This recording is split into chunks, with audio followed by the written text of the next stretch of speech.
multiplayer experience. The races are great, obviously split by rankings, so you're always competing against people of a similar skill level. I did give it a good go on a couple of traction streams as well as off stream, and I had a blast, some amazing battles going on, but of course I wasn't up against the absolute best that RaceRoom has to offer, people that have been preparing for this race for days, and I was humbled anyway, regardless of what split I was in.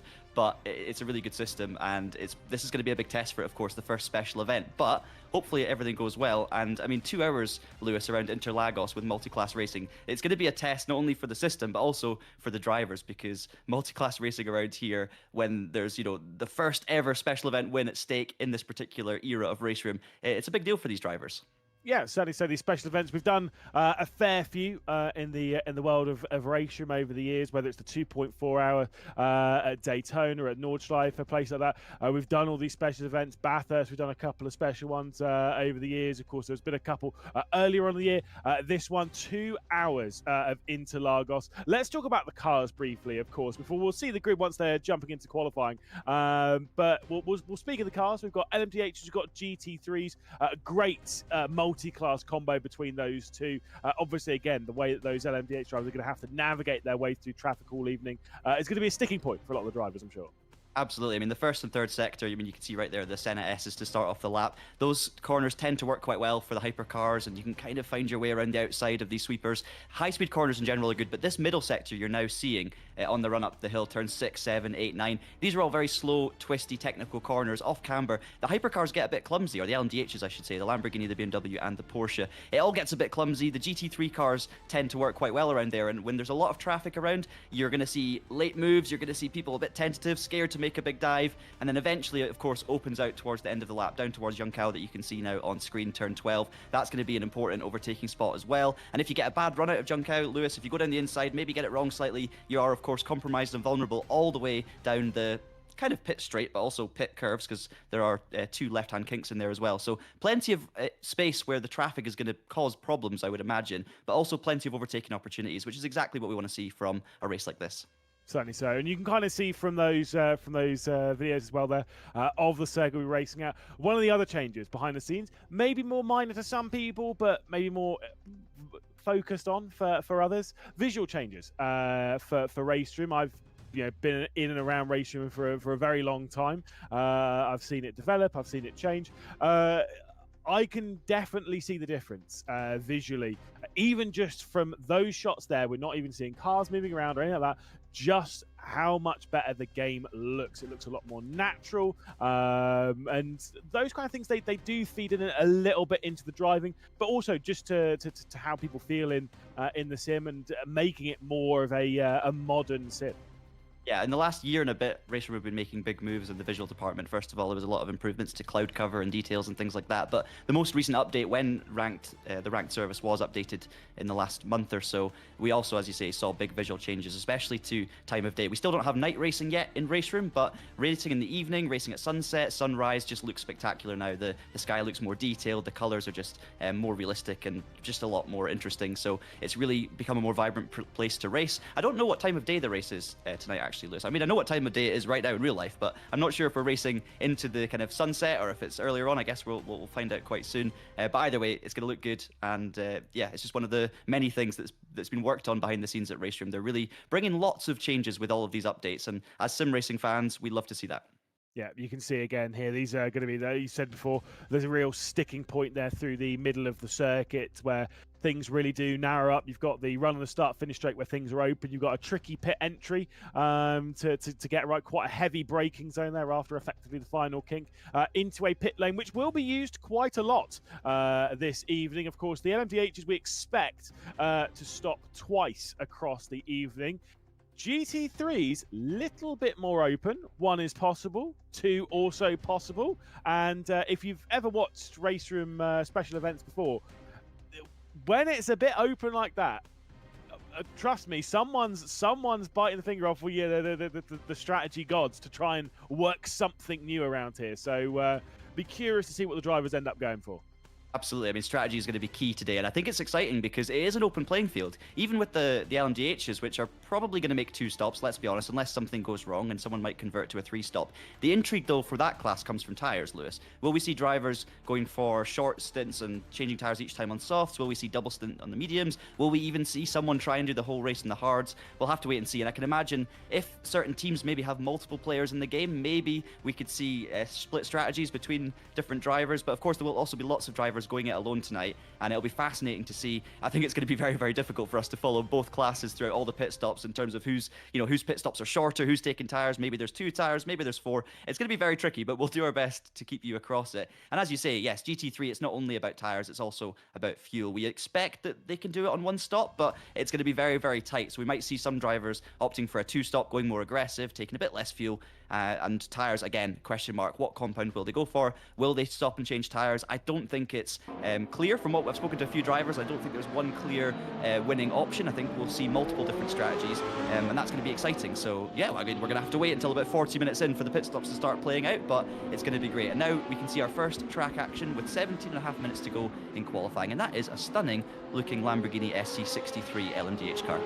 Yeah, love the Lambo. Absolutely crazy. I mean, to be fair, the LMDHs, I love all of them. I think they're absolutely insane beasts and look fantastic, sound fantastic, and probably a fun track to be battling them around. Obviously, we'll get some notes as to who we've got in the session once they've all started crossing the line, see who's going to be strong, see who's going to be doing well. Obviously, strategy is going to be one of those main talking points, but I still think track position is important there. There's Rebello across the line. It's at the first time of this qualifying session, that hypercar category. Gra goes up into second, which now Roche will take over the provisional pole. We've got one of those BMW M hybrids again.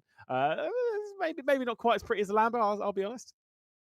Yeah, I mean, it's up for debate. It looks. The thing I like about the BMW is it is distinctly BMW. They've definitely gone down that route for the styling, but I guess that's what sets it apart. It's not had the biggest success, I would say, the BMW, especially over in IMSA. But I mean, it's clearly not bad. It's competitive, and it's just one of many manufacturers, which has been great to see. These hypercars as well, very recent additions to RaceRoom. So the GT3s have been around for a long time. We've obviously seen new GT3s added over time. We'll have a look at many of those there tonight. I think there was 7 or maybe even 8 for the drivers to choose from. But these LMDh cars are a fantastic addition. It's just great because we can really replicate modern simulated endurance racing in the way that the WEC do it, in the way that IMSA do it, and that's just exactly what we want to see. Already some great times coming in. A 1:22.6 from Roche on pole in the Porsche at the moment, with Grat in second.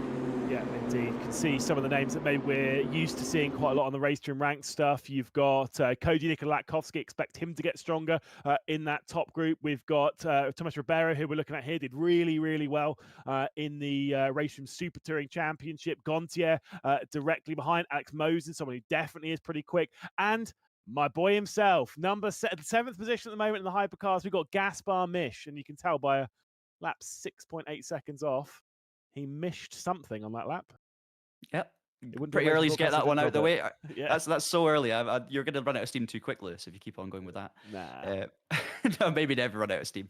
Nicola up to 3rd place as well in the Porsche now. A couple of Lambos there sitting in the top 5, which is great to see. Obviously, we will see these times drop a little bit as we go through, but the tyres don't take too long to warm up, so we should see quick laps within maybe 2 or 3 from the outlaps. But I think a 22 is already good pace to get going here. 15 minutes to go. We've got a yellow flag in sector 3 as well, so we'll keep an eye out for that. Looking like 3 BMWs currently on top in GT3. So we've got Ribeiro from Gontier 6/10 ahead, and then Ollie Seyuk, I think that is, in 3rd place, the Spaniard, 1.2 off. So yeah, plenty of time still to come in for GT3s, of course, but already looking like a stacked field. Yeah, did see Mosin went into the pit lane and has now returned out to the race circuit. Janssen went up to 8th, went up to 7th position in those GT3 styles, returning into the pit lane. I think it's had a bit of an issue on this lap. Couple of laps coming in. Rydell goes up to 5th. That'll be Jonas, I believe, Rydell, who's gone up into 5th position. We'll see both of them out of the season. We'll have to wait and see. But 5 or 6 minutes into the session, of course, we still have 14 left to go. I think it's one of the trickiest parts of a session like this. Sometimes we do qualifying and the RaceRoom stuff. It's but basically it's a closed circuit. It's just you and the track. I do quite like. Yeah, I'd be nervous as a driver, but I do quite like that that it's an open track. Everyone's qualifying at the same time. Probably be a little bit frustrating because we saw one of the Mercs go for a bit of a spin. Yeah, it's more realistic. So the drivers are going to be feeling it like they would in a real event, trying to find space. And having done a bit of endurance racing at a much lower level than GT3 and hypercar, it has to be said, but it is a nightmare trying to find room to get a good lap in. And obviously you can try and get a slipstream, but then you're risking catching up with your competitor or dirty air. So there's lots to think about. You've got to stay out the way of faster cars on flying laps. If you're a hypercar on an out lap, do you pass a GT3 in a hot lap? There's a lot to think about here, and obviously on RaceRoom, normally for kind of let's say entry-level ranked races, you just get thrown on the server on your own. You can restart your laps at it as many times as you want. So if you go off on turn 2, you can just hit reset and start again. These drivers do not have that luxury, which is what we want to see in the top split, and especially in a special event like this, because we need to make it special. Yeah, saw code Nikola Latkovsky return to pit lane there in that bright yellow 963. So he'll be going out once more in the session. Do expect that the Macedonian will be pretty strong in this. As I haven't really seen any of these race in this car, so very curious to see how they're all going to get on. We're looking at Franholz there in the Lamborghini. Kuchashvili went up into 4th position, so the Czech driver working his way up. Senna goes up into 8th position in the GT3s. Not seeing as much. I think a lot of drivers are getting maybe potentially invalidated laps, something in that kind of vein around this qualifying session, because we're not. I mean, there's 17 cars that have qualified yet. There are obviously more than 27 cars out there. So I suspect there's a few drivers that have had a few issues on their qualifying laps. Hopefully they keep having issues so that it doesn't reach the end of our timing screens and we can still see what they've... No, you're right. Trying to get a valid lap is obviously going to be key here. Track limits around Interlagos, there's a few places where you can run over and get your time invalidated, but it's not as bad as some other circuits, so I'm not quite sure the reason why not everyone's managed to put in a good lap yet, but it might just be, these drivers are pushing to the absolute limit. And, we've talked about it a lot with RaceRoom in the past, Lewis, and you've witnessed it plenty of times with special events. The highest level in RaceRoom is a very, very high level. These guys are right on the limit, and it's unbelievable just how fast they can actually get these cars around. If you think you're a decent sim racer, you jump on a RaceRoom server and try and get up to speed, you might think you're fast, and then if you're me, you'll find out you're about 4 seconds off the pace. Like, it's incredible. So with all of those limits being pushed, of course, there's a very big chance that you're going to slightly cross over those limits. And track limits on RaceRoom can be, on the limit. Put it this way: they're not very lenient. They're gonna punish you if you try and take advantage of it too much, which is exactly how it should be. But we should hopefully see a few more laps come in as we go. It looks like more people have managed a lap in GT3 at this current point than the hypercar class. As you can see now, we're following Mission. He's coming up to a lot of GT3 traffic. So this one, Lewis, even though he's 6.4 seconds off the pace right now, he's probably not going to go pole with this lap with all that traffic up ahead. No, but it's just about getting somewhere up inside the top 10. It's only a position higher than him, but something of more of a bank lap time. He tries to navigate the first one, and there's a spin as well. So things getting a little bit awkward in there. He was trying to make a move going into Ferradura, and certainly works his way through, but it's obviously caused a bit of drama in there. Hopefully he's able to get around without any more mistakes. But either way, Ribeiro has returned to pit lane in the GT3 category. As we're seeing some of the GT3s, again, it's the frustrating part for both sides of this category, which is maybe why we're not seeing so many, like a few drivers missing from the timesheets, is because it's so difficult to get a good lap in when all of your laps are having some form of issue. Yeah, absolutely. It's not always easy at all. And the time, it's incredible how fast the time passes in these qualifying sessions. You think you've got plenty of laps and opportunities, and then before you know it, you're realizing, oh, hang on, I need to get out of the pits right now, and I've got 2 laps to make it count. So there's obviously a small window as well for the tyres to be at their optimum, and at this level, you need your tyres to be in the right window in order to set a good lap time. The window's not super tight in this particular combination, but it's still going to be tricky. So there's so much at play. And I'm seeing quite big gaps at the moment, especially in GT3. Even down, the top 3 are covered by a second. So I do expect that to close up just a little bit as we go on. But it just proves, how quick Ribeiro's managed to go there in the BMW. And it looks like also, Lewis, BMW very, very strong as a car choice in GT3. I mean, Ribeiro is absolutely fantastic as a driver. We saw this a little bit earlier on in the year in his exploits in the RaceRoom Super Touring Championship, where he put on quite a dominant display, especially, it wasn't even the first round. The first round he did all right. And then afterwards just started absolutely running away with things and basically was dominating the championship and successfully was victorious fantastically. I'd suspect he's coming into this with a high level of confidence. As you will well know, though, Mr. Monroe, a Super Tourer and a GT3, pretty not the same. Pretty much worlds apart. Almost to the same degree of worlds apart from a GT3 to a hypercar. pretty not the same as yeah, that's an understatement. I think you know, Super Tourers are raw and fantastic and faster than you might expect, but very different driving experience to the GT3s and the way you have to drive them. Obviously though, the top drivers they know how to pedal different cars, and we will see slight differences in, you know, who's really good in certain categories and certain car classes, but the best of the best are often able to translate that over. We're currently looking at Olisei Ayuso in the BMW from the Shell car. He's coming up to finish his laps. We'll see if he moves up from 4th. Here is Cheyenne in the Lamborghini. We're going to see what happens when he crosses the line. He's 1.9 off the pace. He goes to 1.8 off the pace. So maybe that is genuine pace there in P9, sitting there for the Lamborghini, but a decent lap nonetheless, looking at around about a 123.8. So he'll be hoping he can find a little bit more pace in the final 8 minutes here today. And we've actually had a Porsche go up to 3rd in GT3. That's Samardich in the German in the Porsche, as I say. So finally a bit of a break in the stranglehold of BMWs there. Yeah, indeed. A couple of more switches in there. Did see that Janssen also went up in the GT3s into 8th position. So a couple of further improvements there, which, like I say, we're seeing some fairly large gaps there. I think Ribeiro's even improved further because he's gone to 7/10 clear of Gontier. But like I say, just comfortable in this session at the moment. Again, you're wondering if that's necessarily going to be the pace this afternoon, if things are going to be that separated. Tarrant now goes up into 10th position, so we are seeing a couple of drivers still missing from the timesheets that are adding their name to the list around here at Interlagos, but and there goes Gold up into 9th position. Humer as well gets ahead of Bergqvist, so up to 15th position in that GT3 category. And Gasparmish now 4.5 seconds off of the pole. Thing is, I think if you don't get those qualifying laps in early in the session, I think you're really up against it because of how busy this track is. Yeah, I mean, you're up against it, obviously, literally, because it's difficult and there's a lot more cars in track, but also mentally. I always find that when I get later in the session, I know I haven't put a good lap together yet. The adrenaline's higher and the pressure's on more. You can't afford a mistake. You begin to tighten up a little bit, and it can affect your lap times. I really struggle with it, and that is often the case where I invalidate most of my early laps. It's happened many times before on RaceRoom and many other sims. Now looking at Senna in the BMW, appropriate name for a circuit like this, of course. 1.1 seconds off the pace, sitting in P5 at the moment. Liking the different liveries we're seeing across the board here as well. Well, plenty of colour on the grid today. I'm really, really excited for that first lap, Lewis, just to see how everything looks and sounds, of course. As we see, there's a Porsche hypercar just in the background there coming through, so the 963 might catch the BMW on this lap in a slightly awkward place. We'll have to see. Maybe he can get past on the run up the hill towards Ferradura, but we'll have to wait and see. In fact, I think he will do exactly that, so hopefully that doesn't impede either lap.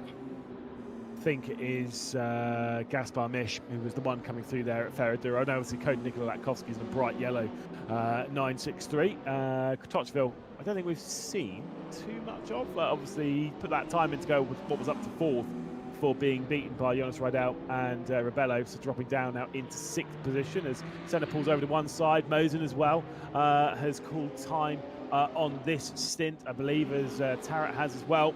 5 minutes and 30 seconds left to go. There is still time to get a lap time in. We look at Shachan, who's in that 9th spot within 2 seconds of the pole. You quite rightly point out he went from 1.9 seconds to 1.8, but needs to find another 7/10 of a second to gain even a single spot. We've got 7 cars within a second in the hypercar category.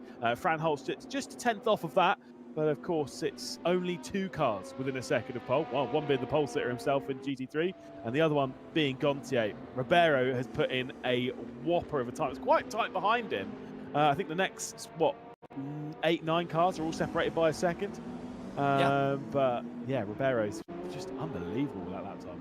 Yeah, I mean, remove Ribeiro, as you say, and you've got an amazing race in terms of pace battle for the lead. So it just proves exactly how good a job that Ribeiro's doing at the moment with that 131.1. Of course, it's going to be a long race. There's going to be a lot of traffic to deal with and all these things. So, we've seen there Nikola Latkovsky sending it in to the S's in the middle of the lap. I don't know if that was turn 8. I believe he just lost the rear on the way and almost locked up. You can actually, in qualifying, Lewis, if you get it right, you can almost use that to your advantage if you lock up the tyres just enough so that you get the rotation. And it's not something you would necessarily want to do or mean to do, but it doesn't mean your lap lap time is necessarily ruined, although we've got a little bit of lag going on as well by the looks of it for Latkovsky, so we'll see if he does it on this lap. But yeah, it's something you don't want to be doing in the race, but in qualifying you can just wind back that brake bias a little bit, use a little bit more pressure on the way in, and just try, you know, if you get that rotation by accident, you don't necessarily lose time, you can just power through the corner. So let's see if this is an improvement then for Latkovsky. I don't expect it to be. It is an improvement. Look at that. He's gone to only 1/10 off of Roche. So really taking it now to our current pole sitter. Only less than 2/10 of a second covering the front row, which is a pair of Porsches at the moment. And thankfully, Lewis, they're in different colours, which means we might know which one's which. Because of course, being a ranked race, anyone can sign up for this race, and depending on your rating, you can be in the top split. What that of course means is we don't have an entry list before the event, and we're kind of learning liveries and stuff as we go. So please do bear with us. Lewis might be amazing and know every single livery of every driver, but I'm going to struggle until we get used to seeing a bit more of the race. So do bear with us on calling out which driver we're actually seeing at any given moment. Yeah, no, we're in for an evening of wild guesses, I think, at least when it comes to that. One thing I am liking seeing, though, at least when it comes to certain balances in that hypercar category, I mean, look, if you look at certainly the top 9 drivers in there, we have 3 Porsches, 3 BMWs, and 3 Lamborghinis, which is always good to see. Of course, like I say, all Porsche on the front row, all BMW on the second row. Before we get to Rebello in the first of those Lamborghinis. Franholz, by the way, did also improve to go up into that 7th position as Bros unfortunately pulled out the yellow flag. And the thing is, if you're getting a yellow flag now, well, effectively your session might be coming to a close, especially if you're having a certain incident in there, get some damage. You're not really going to get back to pit lane, get back out, get all the way around, and get the tyres into the operating window. So for a lot of these drivers, it is now or never. Here comes Roche up towards the line, so at 1:22.0. Is there any improvement on this lap time? No, there is not, but 2 minutes and 20 seconds left to go. Still got 2 laps he can complete. Oh, well, I think it's 1 lap in this session because it should come to a close on the dot of 0. I don't actually necessarily know with open sessions if it keeps going. I don't think it does.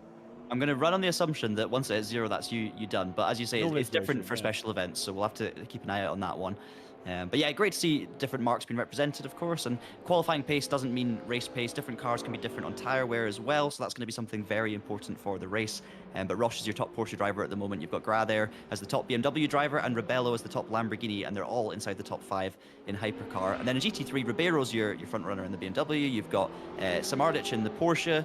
You've got Mercedes of most in 6th as well. There are 7 cars you can choose in GT3. I don't know if we've got every manufacturer represented. I don't know if there's an Audi, which is obviously not one of the newer cars. I'm not seeing an Audi at the moment in that top 18. We do have a Ferrari, BMW, Porsche. We've got Lamborghini as well. Maybe a sole Lamborghini there with Bergqvist and a sole Ferrari with Humer. So a little bit less variety in GT3 relatively. A lot of BMWs and quite a lot of Porsches being picked as well. But we do have a few splatterings of other vehicles too. So that's good to keep an eye on. And of course, different cars will have different strengths and weaknesses in different areas. Will Roche improve on this lap though, Lewis? It's going to be potentially his final go here. He's going to come to the line. It's clearly a good lap because he's running close to the wall as possible. That means he's still pushing for a faster lap, and it is a 1:21.9. So he breaks the 22 barrier. That could make the difference come a minute's time.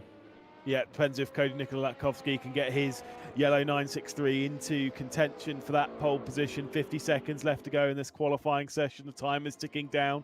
Roche at the moment on that provisional pole. We're looking at Franholz here, who now is outside of 1 second of pole, 2,000 ahead of Locke, who in 8th position in that BMW, I think is still most certainly powering around this circuit. But you can see time is ticking on. The circuit is becoming more and more empty, which is great if you're on a lap and quite late into it because, well, you've got less traffic to deal with. Yeah, absolutely. And of course, as drivers begin to give up and realize they're not going to get round again, it opens out beautifully. And as you see here, Fraunholt seems to have a clear run in that bright green Lamborghini. So let's see if he can break into the top 6. He needs to find a couple of tenths, or not even that, 10th and a half, to outperform Kratchavili. So we'll have to wait and see. But he's going to come into the last corner. On the brakes, the car dips down, gets it turned in. The line looks good, and he's lost the rear. Just as I was saying, it was looking good. Carried a little bit too much in. Not sure if that was a rear lockup, but the rear certainly came around on him. And that will, of course, be curtains for Fraunholt. It looks like, though, Roche is hanging on at the moment. Maybe we will get to finish the laps wrong because the timer is out, Lewis, but it doesn't look like the cars are disappearing off the circuit just yet. So, as Fraunholt practices his pit lane entry, in fact, that is us. Yeah, so session done. Rochedown will be starting from the pole position. Ribeiro grabbing the pole, of course, in the GT3 category as well.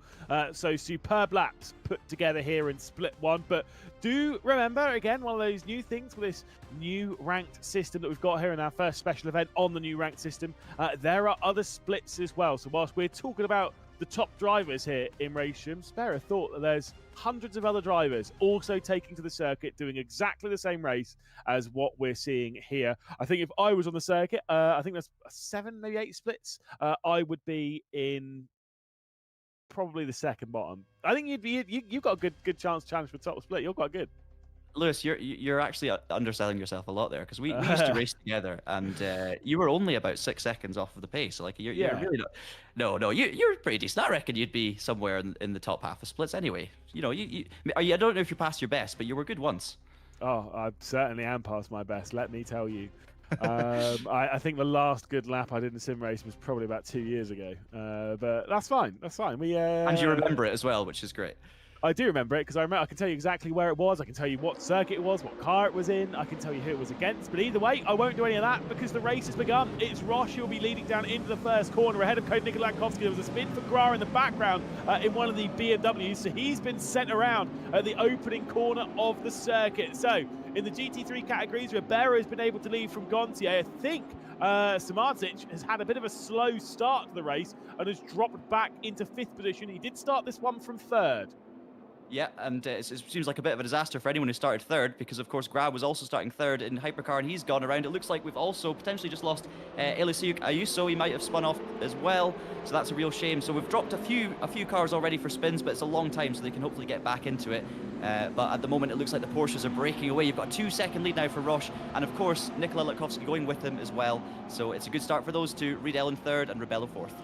Samardzic has been spun round as well, even further. He's dropped down to 18th and last in the GT3 session, GT3 race rather. Of course, we'll be watching them navigate around this circuit, and Roche with Latkovsky behind. And of course, that 2-second gap now back to Riedel and the BMW. That's quite a margin to have opened up from the duo of Porsches at the front of the field. Yeah, I mean, it seems like they've actually gained another second on this opening lap since we last spoke about it. So I don't know if the BMW is struggling to get the tyres warm, or just, I'm not quite sure. The gap's come down again a little bit into the S's, so potentially just a little bit of inaccuracy on the timing tower in terms of the gap. But it's around about 2 to 3 seconds there for this front group. It's going to be calm at the moment at the front. It's going to be hot lapping. These guys are going to treat it like qualifying and try and run away. And I wouldn't be surprised if Roche and Latkovsky do try and run away in those Porsches, but it's when they catch the GT3s is when things are going to really kick off. Meanwhile, speaking of GT3, Senna currently up to 3rd place, hanging on for Mohsen at the moment in the Mercedes, looking to break that BMW stranglehold at the top. Mohsen's going to be in the slipstream now as they head down the hill. Is he going to go for the inside? He's just peeking out of the slipstream. He's going to pull back in, so no kind of a brave dive down the inside of Desida del Lago for Senna as they now head back up the hill through turn 5 towards Ferradura. But unfortunately, we can't quite see whether he's going to make a move. So we're going to have another look at the front runners now. This is Riedel in 3rd. So basically, you've got the Riedel train at the moment, and of course, there's only lap 2, so we've got a lot of time for this battle to settle. But you can just see the Porsches scampering away in the front. Yeah, of course. You could be right. Maybe it is a tyre thing on the BMW there of Jonas Riedel and those behind, because obviously they weren't separated by too much in qualifying. But the top 2 have been able to run away from the rest of the field. Now, obviously, they could be running different tyres, they could be running lower fuel, they could be running in a more aggressive strategy and not fuel saving. Here comes Code Nikola Latkovsky, bright yellow, looking to the outside as we work our way into the Senna S, down through into the second apex, and of course around turn 3 on the run out through the back of the circuit, down towards turn 4 to Desida del Lago on the Retropost. This could be the move coming in from Code Nikola Latkovsky here into 4. You can do inside or outside. Going to look to the outside. He's going to force, of course, defensive line from Roche. They were so close running through Curva de Sol there, but it looks like Roche has held on for the moment. Of course, it's a long race. Latkovsky doesn't need to make a move right now. It's going to open up later on, but great to see them running so close so early. And of course, RaceRoom very much allows you to run super close to each other. You can run side by side. You might even see the occasional bit of door banging here as we now look back at that bright yellow JDC Miller Porsche is looking menacing in the mirror. But yeah, you can run really close on RaceRoom. You can have some great racing, even in cars like these, and that's exactly what we want to see. So expect a lot of that going forward. Yeah, indeed. I think there has been a retirement, by the way, in the GT3 category. Not sure as to which driver has gone missing. I thought it might have been Samardzic, but I don't believe it is. Someone else, though, has gone missing from our timing tower. There's only 17 runners in the GT3 category. So there has been our first retirement ticked off. It might be Bergqvist, but not sure. Either way, it is a BMW 123 in that category at the moment. No, there's Bergqvist in 12th. So we'll have to get up there, that one. Yeah, I'll keep an eye out and see if we can work out. Have we seen Hummer in the order recently? Anyway, we'll keep an eye out and we'll see.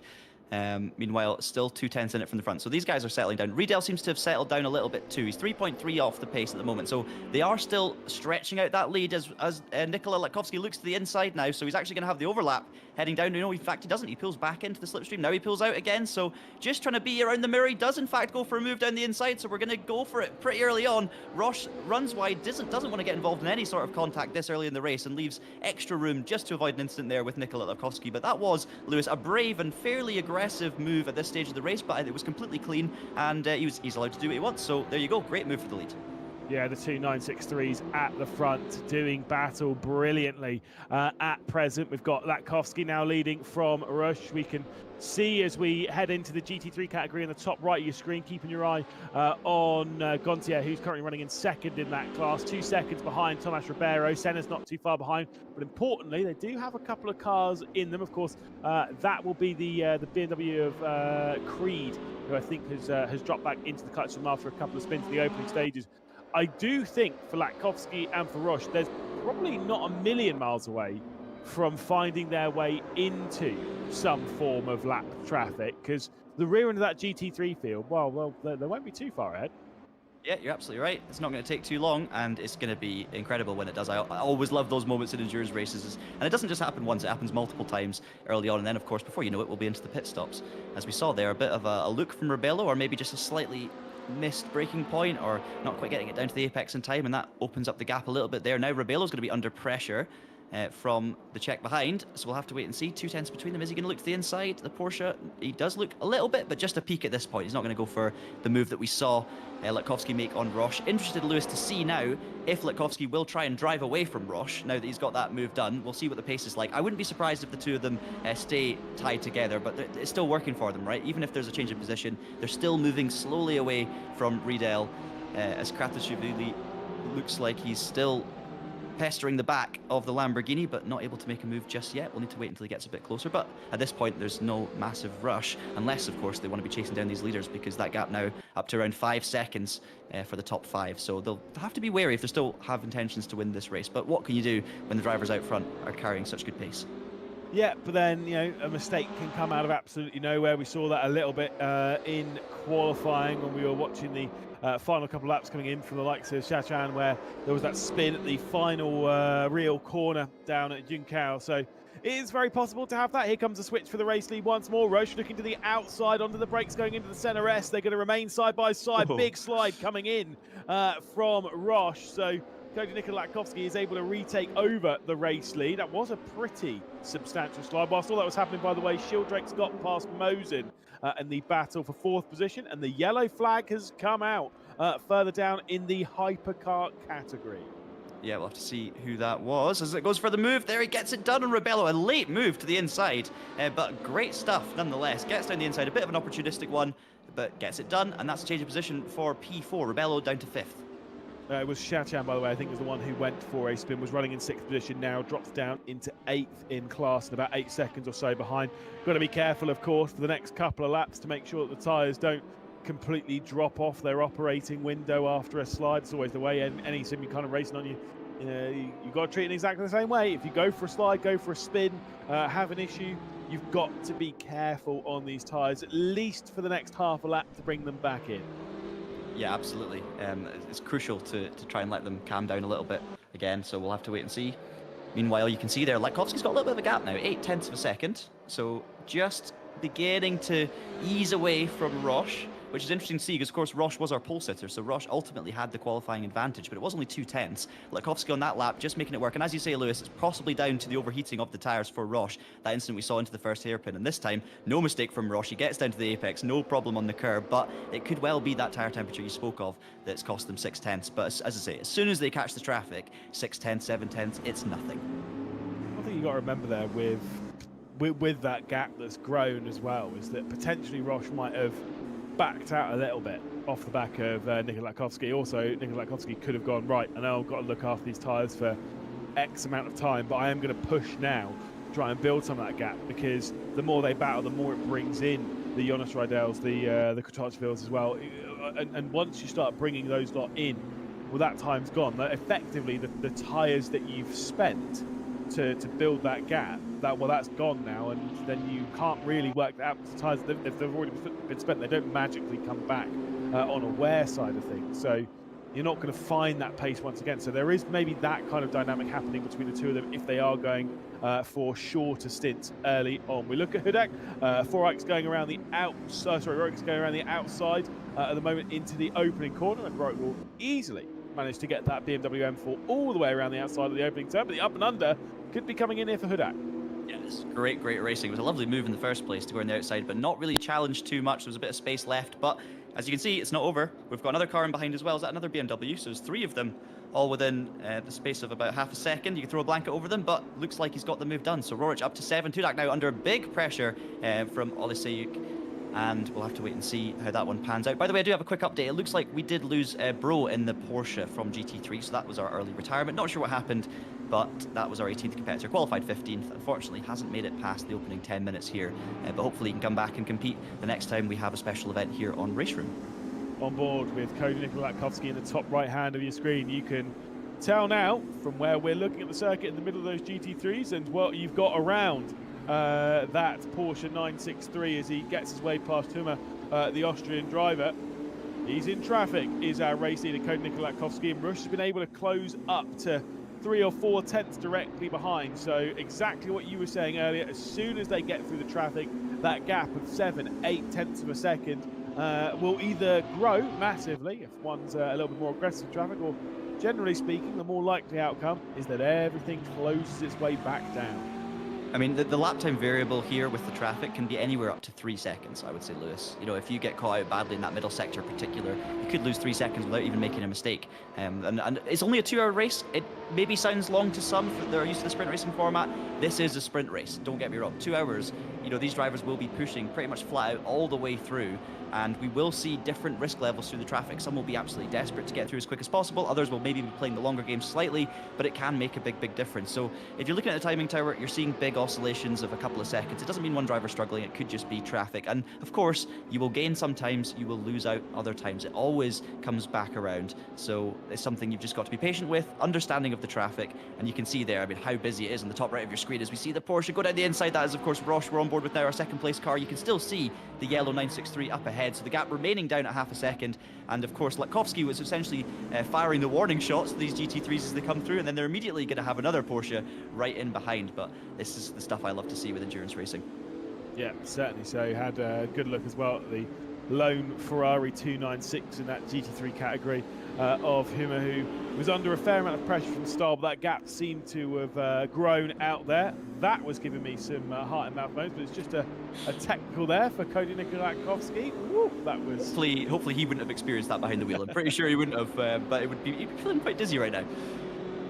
He hasn't been able to gain, though, 1.3 seconds and all of that, so that's the gap now between Cody Nikolai Latkovsky and Rush. So Alex Mosin is the one they've just got through. So only a couple more left to go in the GT3 category before they're at the front of the field. Gets past Shildrake as well in the opening corner is Cody Nikolai Latkovsky. Once he's through centre, 6 seconds up to Thomas Gontier. And then, of course, not that far up the road between Gontier and Ribeiro as well. So we'll wait and see how that one's going to unfold, but let's get some clean air. There was someone having a bit of a moment in the background. I believe that would have been Kotachville. Yeah, so there's plenty of things happening. I think also Riedel's lost a bit of momentum and pace as well, dropping down to fifth from he was up in third not too long ago. I think in fact was that the move that we saw into turn one, and he maybe dropped further back. Apologies if I'm getting confused there. That might have been the move we saw, but either way, Kratochvil up into P3, only 6.6 seconds off the lead now. So that third Porsche beginning to just slowly chip away at that front two, but of course the front two have been through more traffic, so this is the thing. Once Kratochvil catches up and goes through the same amount of traffic, he will of course have the same struggles, and you just hope to pass them on a straight. We've got Rebelo fourth and Riedel still in fifth, and then in GT3 it's an all BMW top four at the moment, Lewis. So Ribeiro, as you say, Gontier second place, and then Senna. So big gaps as well, 6 seconds between each of these. We'll see that whether those gaps will continue to extend or there will be some closing a little bit later on. We'll also see what tyre strategies are happening, because that's the other thing we have to bear in mind, Lewis. Some of these drivers might be on harder compounds of tyres looking to go longer, so they might lose a bit of pace now and then gain it with the pit stops later. Other drivers might be going fully aggressive on their strategy with softs and mediums, so we're really not going to know the true order of this race until around about 1 hour 59 minutes into it. Yeah, that's normally how it goes with these kind of races, isn't it? Especially if they go for those gambles on the strategy. We'll see how that one's going to unfold, especially when it comes to when they're making their first stops, which we do expect. In around 25 minutes' time, we might see those opening pit stops. Some might extend a little bit further. If anyone's going very aggressive in the hypercar category, I doubt they would, but maybe they would be stopping. If you're going to go for a 3-stop, I don't really know why you would, but in my time commentating on RaceRoom special events, the why you would sometimes is just because why not. You can see a lot of damage here on the front end of the Porsche of Stahl, the bright. I was going to say it's blue. It's more turquoise, isn't it? And blue Falcon type. Oh, someone's off. Yes, indeed. Didn't see who it was, unfortunately. I didn't even see what class of car it was, but I think, yeah, it's a GT car. But is that the Ferrari in the background? Certainly is. So it is Huma, the only Ferrari 296 on the field, unfortunately, having a bit of a spin there at T4. Yeah, easy done, of course, Lewis. And it's worth pointing out as well, these drivers will be on the limit with their setups too. On RaceRoom, you do have traction control you can use, but the further, the lower you go with that, potentially more pace unlock, the risk you take with the corner exits, and potentially that's someone running very low traction control, gaining pace out of it, but it does mean you are susceptible to spins, and I believe he just lost the rear on the way out. It could have also been a bit of a loss of traction on that curb, because it is a tricky one. It's slightly off camber. Yeah, it's a really, really difficult curb, especially with where the AstroTurf is, or effectively on the runoff. It becomes very slippery, and also, if you've done your fair amount of racing around here, you'll know exactly what I'm talking about. But where there's the curb, there's also, it kind of drops off a little bit, just on the other side of it, and you can effectively beach the car slightly, and that can cause it to go for a very aggressive spin that's just uncatchable. And especially if you're running, the exact opposite though, if you're running very high traction control, and that kicks in when you start to slide, that can also instigate a spin. Yeah, I mean, there's so many ways you could lose the cars. We haven't even talked about the braking. You could have lost it on the braking there with the lockup. There's a million different ways that you could crash that car around turn 5 here at Interlagos. And speaking of ways that you can crash the BMW into another BMW, as we see there, the hypercars not taking any prisoners when it comes to the lap traffic. Of course, there's a race on there. I believe that might have been Riedel and Rebello. I'm not sure. It was a Lamborghini and a BMW. You don't want to say it could be further down the order, that combination, but either way it got a bit tasty there, didn't it, Lewis? And there may be a bit of damage from that. That was quite a big impact, and I don't know if the BMW knew that the hypercar was down the inside, but to me it looked as if he'd already committed, and maybe there was a bit of, well, I've committed now, I'm panicking, but I'm going to be at the apex and I just hope you see me, and unfortunately there was contact. It was, I believe it was actually Locke and Chachan who were battling over 7th and 8th position, but affecting the fight rather for 3rd position in that GT3 category. It's allowed Shildrake to get through into 3rd. Here comes Senna back on the attack. Alex Mosin waits in the background there in 5th position at present to maybe steal away the podium once more. All 3 of these cars are separated by less than a second, less than half a second even, by the time they cross the line. And out onto the Retroposta once again. It is the BMW of Shildrake ahead of the BMW of Senna, ahead of the Mercedes of Mosin for another group of BMWs in the background. It is most certainly the favoured car, at least here in the GT3 category. Mosin's trying to prove that, well, don't sleep on the Merc. Yeah, I mean, at the end of the day, it's always fun to do something a bit different. And of course, there is pride to be had. If you can be the first across the line in your particular manufacturer. Now, I think most might be the only Mercedes, so that's kind of a given at this stage. But regardless, if you can take it to the BMWs, there's something very enjoyable about that as well, and another challenge to go for. The GT3 race is kind of playing out like we thought it might based on qualifying, Lewis, because Ribeiro's miles off in front. Gontier is not, I mean, he's doing a very good job, but he's also in a bit of no man's land. And then you've just got this incredible battle through the rest of the field who are super closely matched. So it just looks like everyone's doing a great job. Everyone's really, really close, but Ribeiro's just found something extra, and it's mighty, mighty impressive. As we now cut to that battle, as you said, this was where the contact happened with the back marker, so apologies to Riedel there for the incorrect call. But it looks like Sajan is looking a bit... I thought he was going on the aggressive, but actually it's a late move from behind and a fantastic, opportunistic move from the BMW, and there's no reply there. I honestly thought he was going to go for a move. He ended up losing a position. Great stuff. Yeah, it was Arthur Gras who went for that move down the inside up to 8th position. On Shachan. No, you're absolutely right. I thought that Lambo was going to go on the attack, but Shachan, the Hungarian, thought, oh, well, maybe not. Sometimes if you're going to do that, you're going to get sent as well. And there was a big move to the inside. Kratochville's gone for a spin in 4th, and he's going to lose out to Riedel and to Franholtz. So what's happened to the Czech driver who's trying to get back going again? But his Porsche has been dropped down the field, unfortunately, losing a couple of spots in that top group. He was running in 3rd. Yeah, nightmare, because he was the one driver who looked like he was maybe taking it pace-wise to those front two, and clearly pushing on, and it's unfortunately caught him out there. He's now 22 seconds off the lead, but we've seen the pace. If he can get the tyres back in check, maybe get some new ones on in about 20 minutes time, we could of course see a charge back towards the podium, but certainly not ideal at this stage in the race. Unfortunately, we didn't see what happened, but if he's not got any damage, we should see the car continue around. In fact, he looks a little bit like he's maybe... No, he's not pulling into the pits. Absolutely not. Meanwhile, we return to Arthur Gras, who's looking very racy at the moment on the back of Locke. So after that previous move on Shashan in the last lap, now he's going to look for P7. Locke's going to leave the space at the moment. Gras got the overlap, I believe, just about on the inside, and we know he can break late down here. Commitment, the Lamborghini's now having a look as well. It's going to be a great three-way scrap. In fact, around the outside, is Locke going to hold it? No, Gras got the upper hand, and not only does he make the move, he's also built up a little bit of safety margin as Locke now comes under pressure from Shachan. Yeah, a little bit messy there, running up towards the second apex from Locke, and like I say, it might leave him a little bit open down into turn 4. Alas is able to hang on for now, but you get the feeling, based on the pace that Arthur Gras was able to get through on the two of those, might just be able to check out into the distance after some early dramas in this race.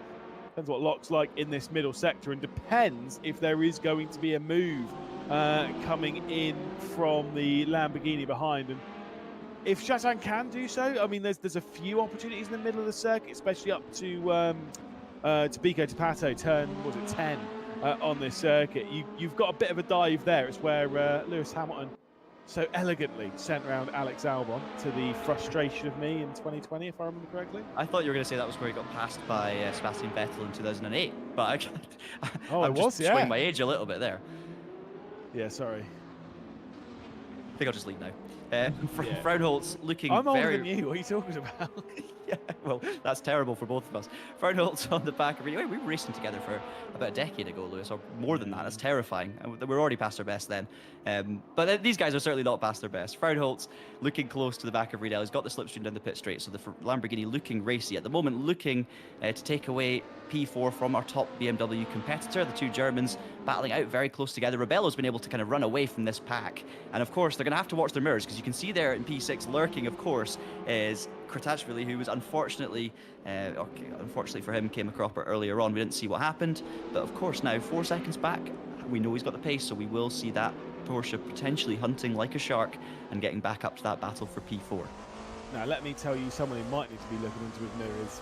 Not yet, but maybe sometime in the future. Our race leader, Cody Nikolakowski, the gap was 2.3 seconds. I mean, maybe there's been some traffic, but I did see it had gone down to about 1.6, and it's obviously gone back up to 2, and obviously it's going to fluctuate a little bit around the circuit anyway.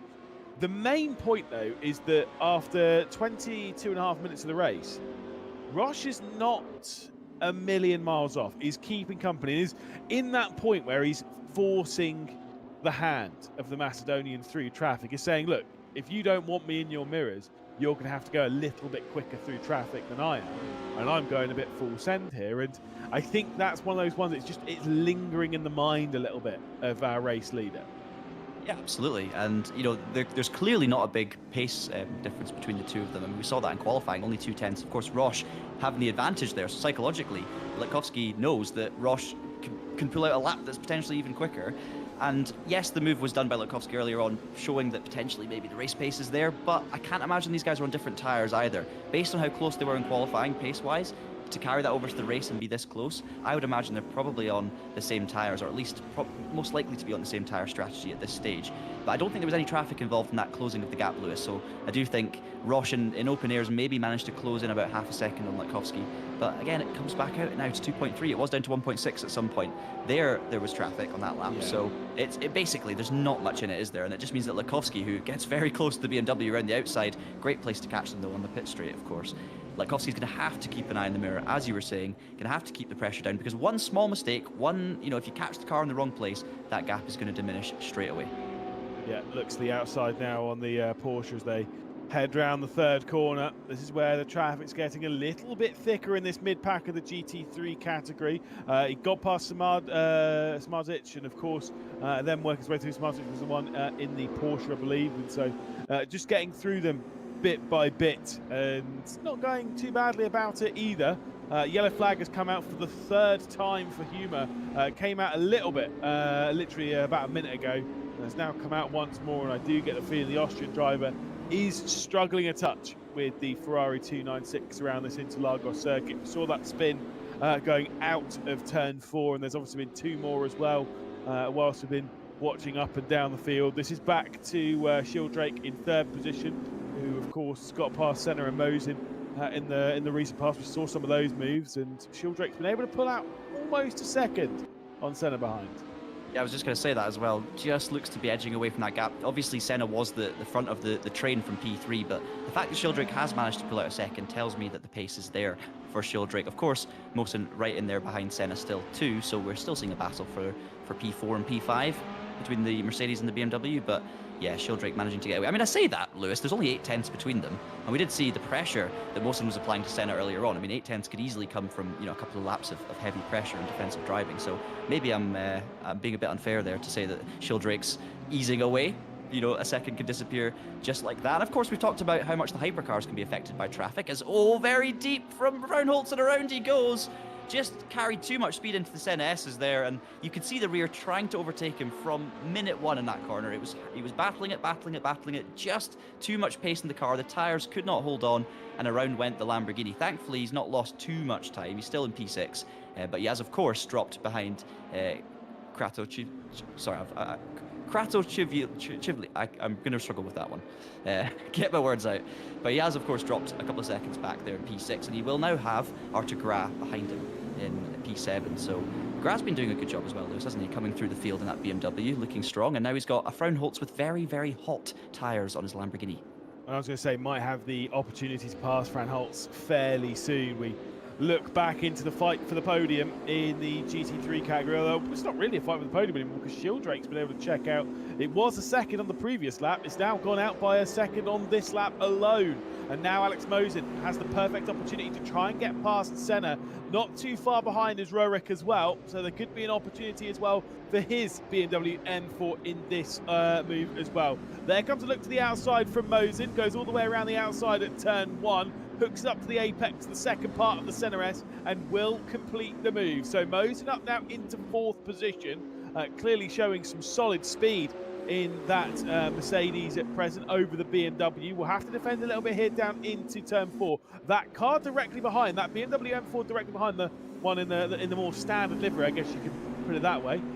That is not for position as far as I'm aware. I think Rorik is the black and red one that's a little bit further behind.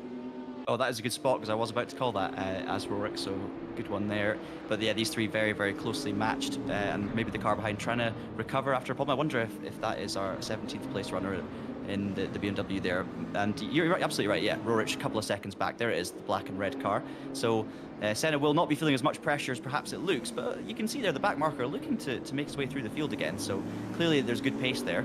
and it's going to be difficult to navigate this one, whether you want to get too involved in the battle. But so far, just sitting in there behind, keeping the slipstream. Things will, of course, change when it comes to the pit stops, but Senna, unfortunately for him, dropping back another spot now down to P5 after sitting in a quite strong P3 early on this race. That was a bit wide as well there on the exit heading onto turn 14 through Yunkao. So bit of a struggle there for Senna, and perhaps that's going to drop him further back behind Wilson. So potentially a comeback fight not quite on there, as we see more traffic for Fraunholtz in the Lamborghini. Yeah, indeed. Like I say, it's not the easiest to get around, and I'd say we're getting some back markers in each given category as well, which is sometimes not as easy. And I do get the feeling that for some of those drivers, when they are kind of in and around each other, I think it's Van der Breck who's the one that sat on the rear end of the field. Now, when that's the case, it can. If you've been to the pit lane, got some fresh tyres on, and those that are still out there are on the old tyres, that's where you get that pace. It's kind of like you're in a bit of mixed opinion, where it's like you want to get after it because you want to get past them, because obviously you've got pace in your car, but you're a lap down them, so you kind of can't, and it's that awkward middle ground. Yeah, absolutely. And it's something we've seen even in Formula 1 around Interlagos multiple times. Where drivers are lap down, you don't really know what to do when you've got more pace, and it is very, very challenging. It's why drivers, sometimes you see a car that's just a second ahead of somebody, or ahead of a leader in particular, and you think, why aren't they just getting out of the way? But instead, they're so desperate to stay on that lead lap, because as soon as you go a lap down, it just creates this very difficult, awkward situation where you don't want to interfere. It would be unfair if you were to interfere and cost your rivals, but at the same time, you're trying to do your own race and you have the pace. And with the pit stops and stuff, you could end up naturally a lap off the lead while still being in a good fight, because maybe a pit stop takes around about a lap. So it is a bit of a difficult one with endurance racing. It's just one of the many challenges that these drivers have to face. But I think, Lewis, my opinion is, an endurance race like this, multiple classes, it's okay. If you're a lap down and you have the pace and you want to get through, blue flags in this are more as a safety warning, right? You don't have to jump out the way of someone, you just have to be aware that they're coming and don't do anything stupid. So in my head, it's fair game. If you've got the pace, as long as you don't do anything stupid, go for it. You can see the GT3 category tyres there.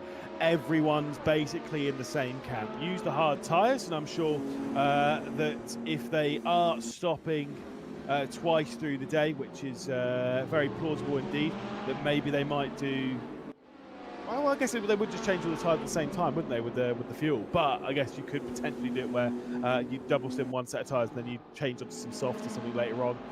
That's for the drivers to make the decision. I'm not smart enough, unfortunately, to work that out. The hypercar category, though, wildly different. We've got some softs out there, got some mediums out there, got Locke, who's the only one there out on the hards. Did also notice, speaking of RaceRoom drivers, does notice a certain Gianmarco Fiducci keeping an eye on things. Why is he not out there on the grid? That's what I want to know.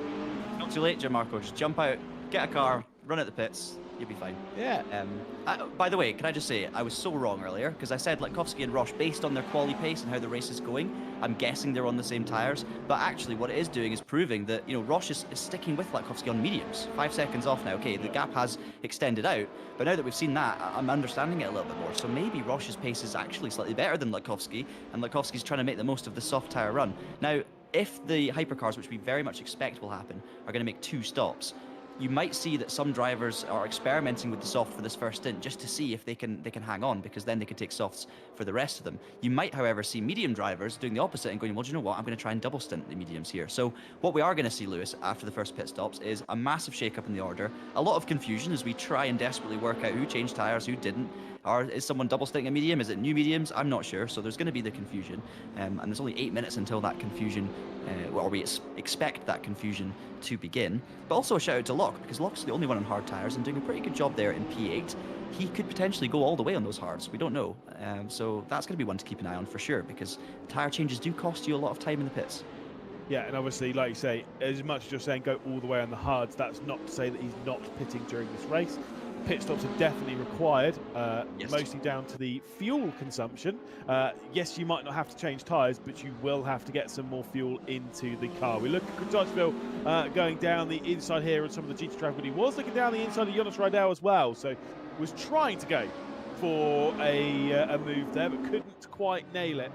So we do suspect that quite a lot of the hypercar drivers will be coming into the pit lane in some time, and about 10 minutes or so from where we're currently running.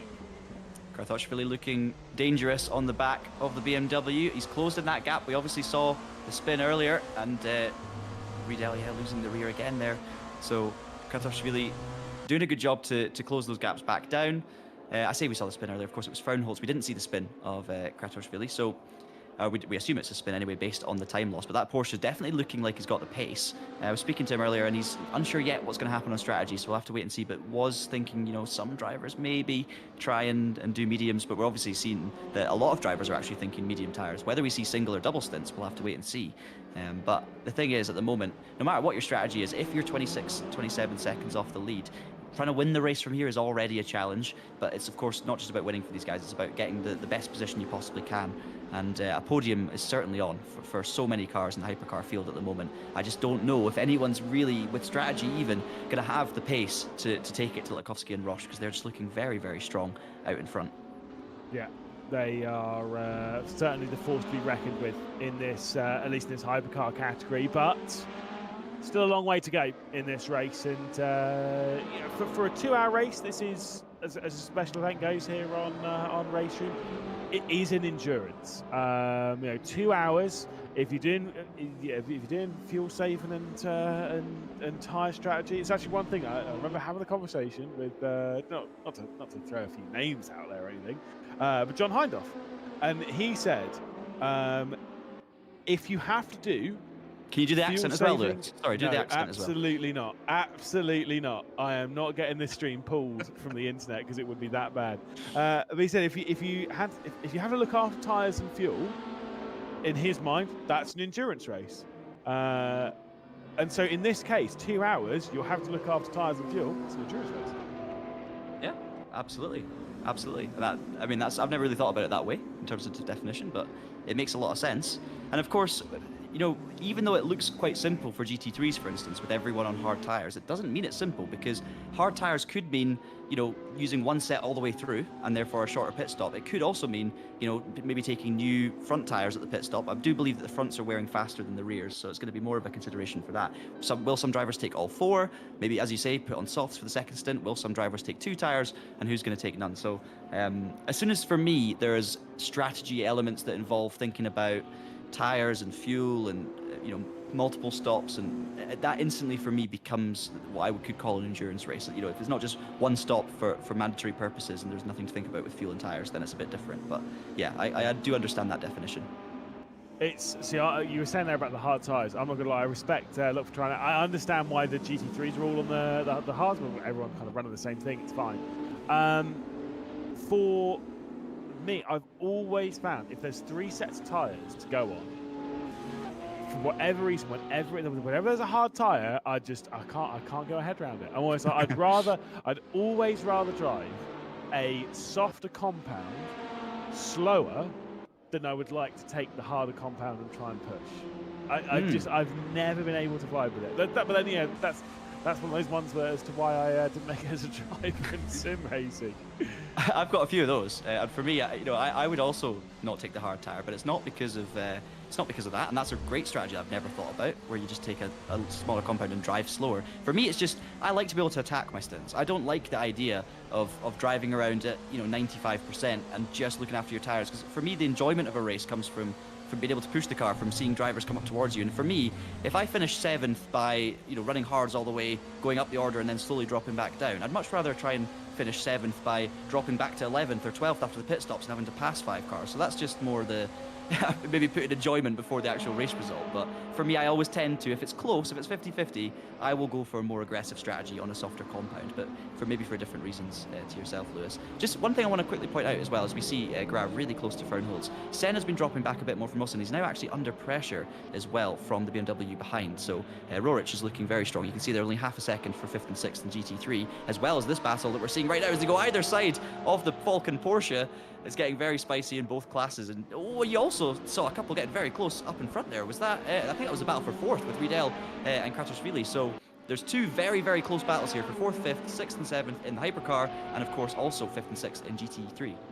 Yeah, a couple of BMWs in the fight there. Of course, like I say, you've got the BMW of Rydell, you've got in the Porsche, we've got the Lamborghini, and we've got another one of those BMWs. You can see there by the number that's marked there.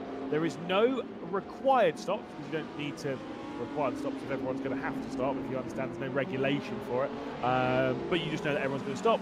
But basically, green circle around a number. Well, I mean, you can take a wild stab in the dark. That is how many pit stops they've done. Van den Broek and Shachan, the only drivers on this field that have been into the pit lane to service the car. Unfortunately, Gasbommish, a fair way down already in this race, a lap or so down, has yet to take a visit into the pit lane, but still was circulating as we ride on board with Crutchfield, and you really get a vibe as to how fast they fly down that start-finish straight. It's crazy. It is indeed, and you could almost see like the thinking process. The cogs began to turn in the brain there of Kratochvili, because he was thinking, "Do I go for it? Do I go for it? No, I'll stay behind." But the slipstream begins to take effect, and it's very, very inviting to go for a lunge down there into turn one. You could even see the rear stepping out under braking. These guys are running brake bias and everything very, very focused on corner entry and getting oversteer inducing on the car. You can see just how the car's balancing on the way into the corners. These drivers aren't setting the car up for safety. Let's put it that way. Which could also explain why we've seen a few mistakes here and there. But yeah, Kratochvili all over the back of Riedel, looking very, very competitive. The BMW struggling a little bit, Lewis, but we're heading now towards the first pit stops, as you say. We've seen one stop. We've got a minute to go before we reach the 40-minute mark. And now, if you're doing a two-stop strategy, of course, that means that around about 40 minutes in, if you can make it to 40 minutes, you can make it on two stops. And I believe these cars should be able to make it slightly longer than 40 minutes, maybe anywhere up to 50 minutes. It's a little bit more confusing than just fuel load, of course, in these hypercars. You also have virtual energy to consider. Now, virtual energy is essentially a virtual fuel tank. So it means that you might not physically run out of fuel and the car might not stop on the circuit, but the virtual energy tank still runs down and you still can't let it hit zero because you will get a massive penalty. As we now see right on 40 minutes, Kratochvili into the pits. So he's going to be looking for a little bit of an undercut here potentially on Riedel in fourth. Yeah, don't hate that at all. I like the look of that. Sometimes coming into the pit lane early, try and take the advantage and split this race into even thirds, 40 minutes apiece. Not necessarily a bad thing. I do understand why some drivers will push it a little bit further and try and take it to maybe 45 minutes, and that means that you're in the pit lane for a shorter time on the final stop. There is some battling happening around the circuit. We head back to Arthur Gras at the moment, who has Franhals rather directly behind, who's trying to find some way through. They've been battling a fair amount across this lap. It's a great battle, but all I'd be thinking if I'm Franhals is, should I stop now to maybe jump you to or at least do whatever Gras doesn't do? Do the opposite. Yep, that's absolutely right. But you might find that you want to get the move done on circuit, and you're happy in the slipstream, you're comfortable following. So there's a few different ways this could turn out. And of course, Gras might be looking to do the reactive pit as well. So as you say, do whatever he doesn't do. We'll have to wait and see though what happens on this lap. Now, guys, take a look at the order right now and try and capture that in your brain, because the order's going to be shaken up a lot after these pit stops. And obviously, different people taking different tires, not taking tires, it's going to completely mix up the field. So try and take a mental note right now of where everyone's at, because it's going to get difficult and messy as we see 3 BMWs in a big line, blue, red and yellow, heading down towards turn 5. And a bit of a move. He's actually looking to the inside there. That is, of course, the battle for P5. So that was heading into Desida de Lago, turn 4, sorry, I think I said turn 5, as now head towards that middle sector up to Ferradura. Very tricky double right-hander.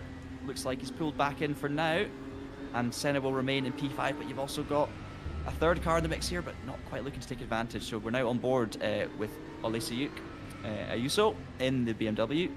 So you've got Senna, Roerich, and of course the car we're on board with right now. Great battle. Now, I was about to say I'd be thinking of an undercut. It's GT3, Lewis. These guys might well be trying to make it all the way to their mark, so completely ignore that.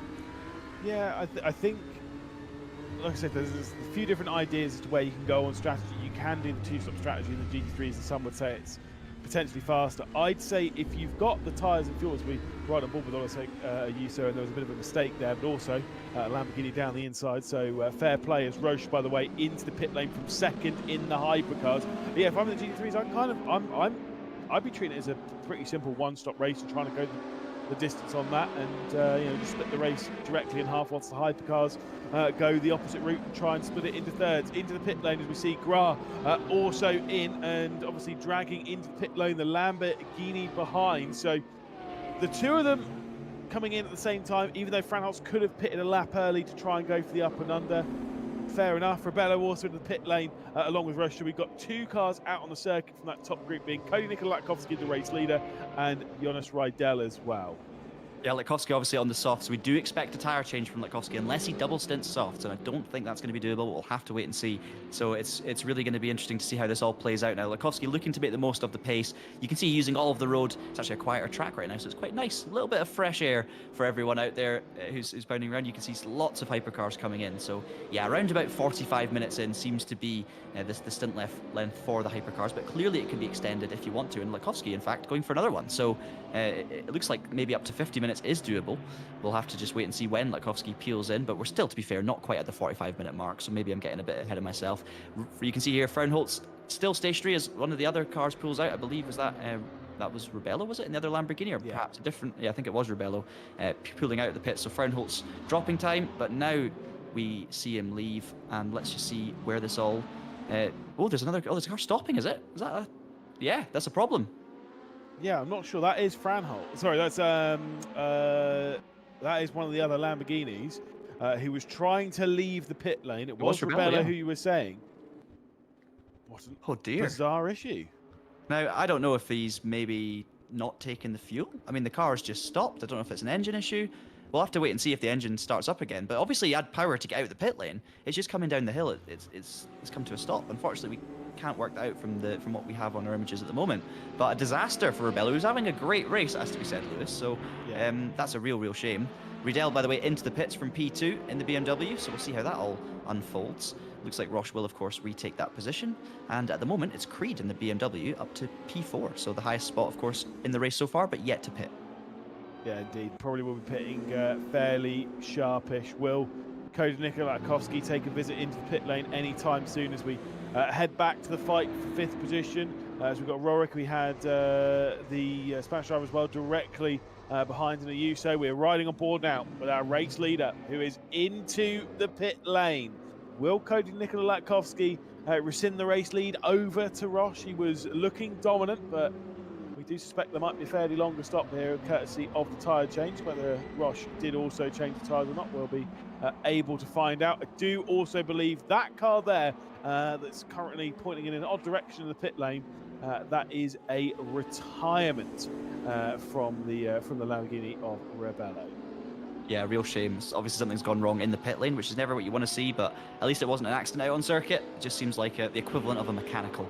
But we don't know if that's a fuel-related issue, virtual energy, or just something else. There's so many different things that can cause you to stop, unfortunately. But it's going to ruin Rebello's first special event in this new era of RaceRoom. Meanwhile, you can see Latkovsky in the top right. We've got Roche coming around the final corner. Now, I don't know if Roche took new tyres or not. He started on mediums. That means there's a chance that Roche will double stint the mediums based on what we know.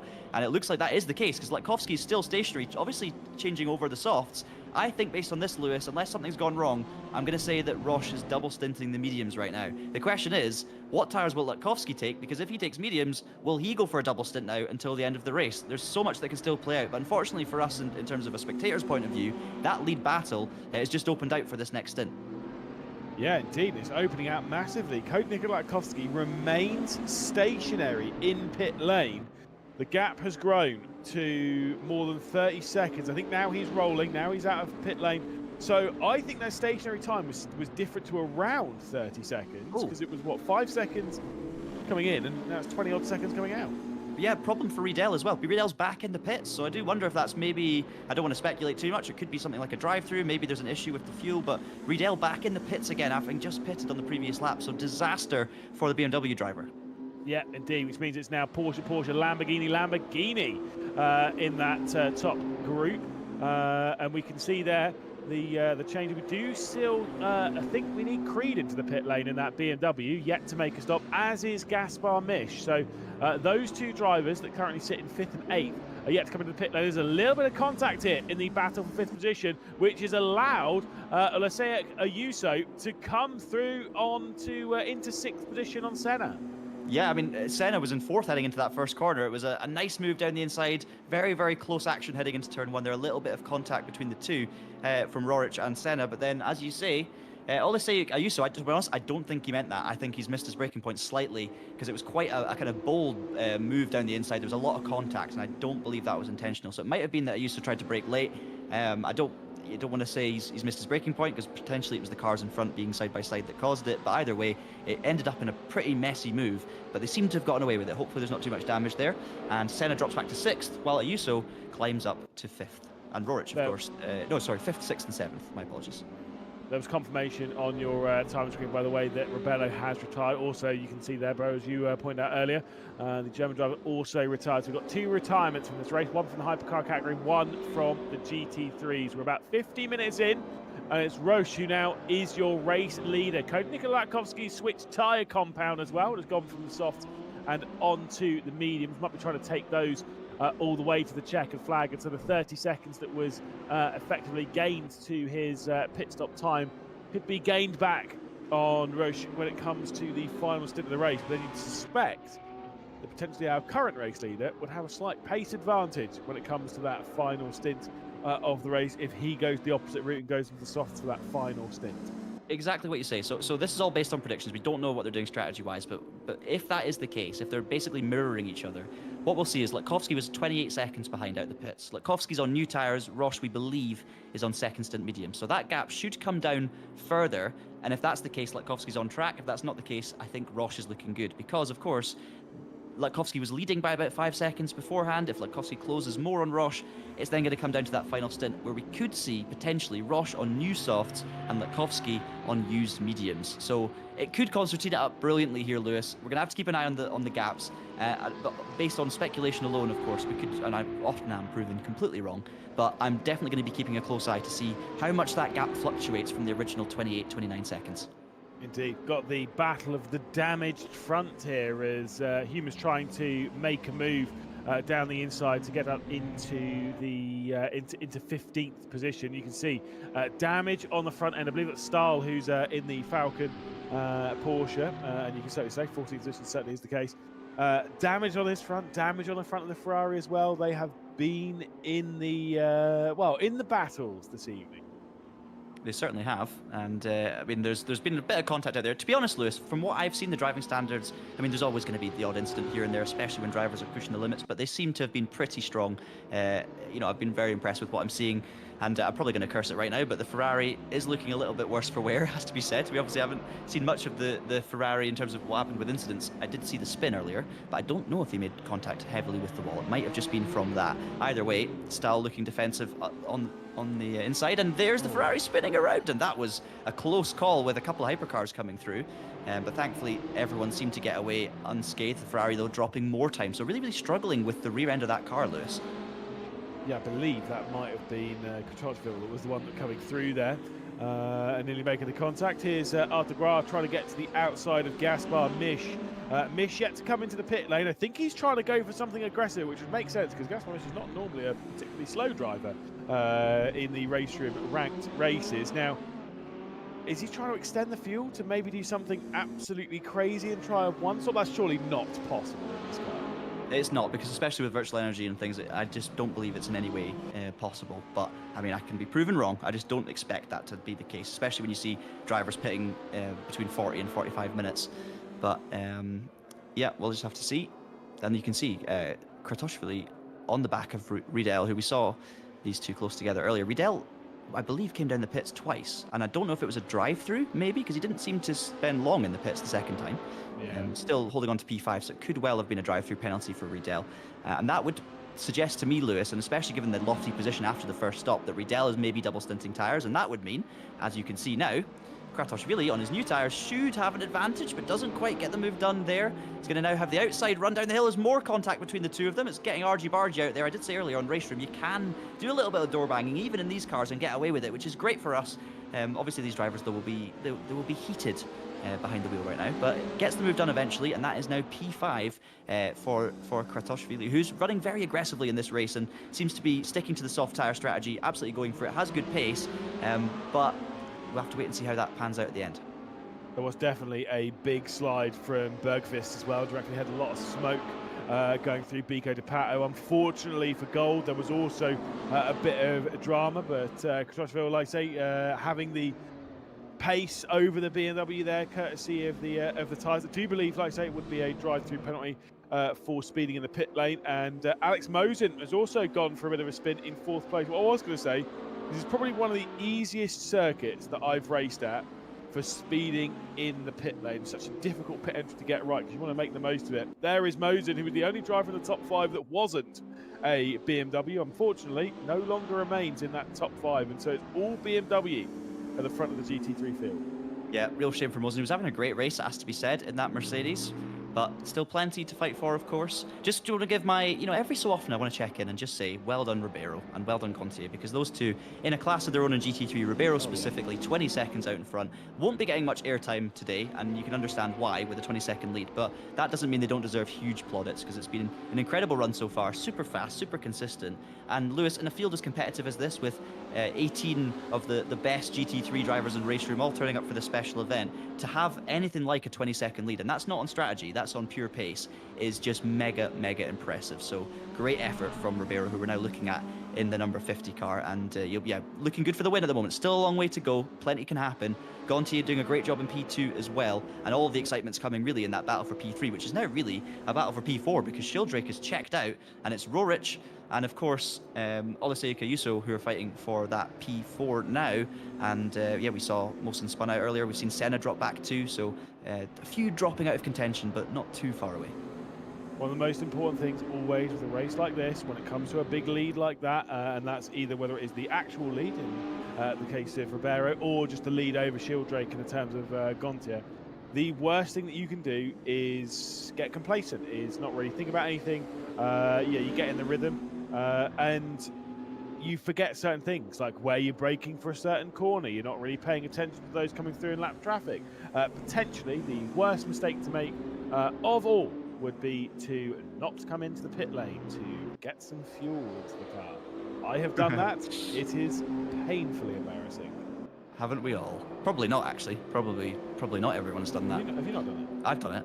Well, yeah. You know what? I don't even know if I have, but I probably have. I've done just about everything you could do. I've definitely crashed into the pit lane entry and put it on the roof, as I'm just going to interrupt myself here because I'm talking nonsense while there's a great battle going on for P4 between Roerich and Olisei. So let's see what happens here. The BMW going to look to the outside. This is a classic move around here. So you kind of head to the outside, carry a bit more speed, less steering angle, then cut back across for the slipstream. And now we'll see Ayuso going to the inside. He's not going to make a move here, though. In fact, he's going to stick behind Roerich. So I think he seems quite content there, Lewis, at the moment, does Olisei Ayuso in P5. Just sitting behind Roerich, applying the pressure. He's not doing anything crazy.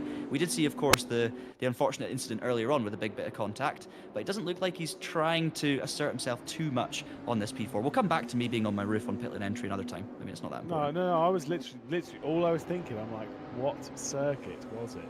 Well, it was one of those short ovals in a street stock that's about 15 seconds long, so I can't even remember. Right. I somehow hit one of those, the barrels full of water and put it on the roof under safety car on pit lane entry.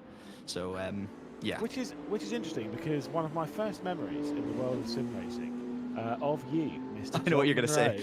Yeah, you know exactly Not what race Kill. I'm talking about. No, not even Not Kill. Oh God, there's another one?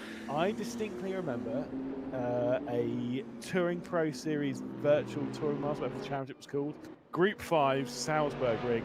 I remember you being on your roof at T1. Yeah, I was on pole as well. I was on pole for a minute. No, I thought there's a video on YouTube of me in a Clio crashing into pit lane entry at Not Kill while trying to take the straight and instantly retiring. So I thought that's where you were going, but apparently I told you it happened a lot to me, so it's probably happened. Right. I want to take it back to this race for a second though, because you said the pit lane entry is tricky at Interlagos.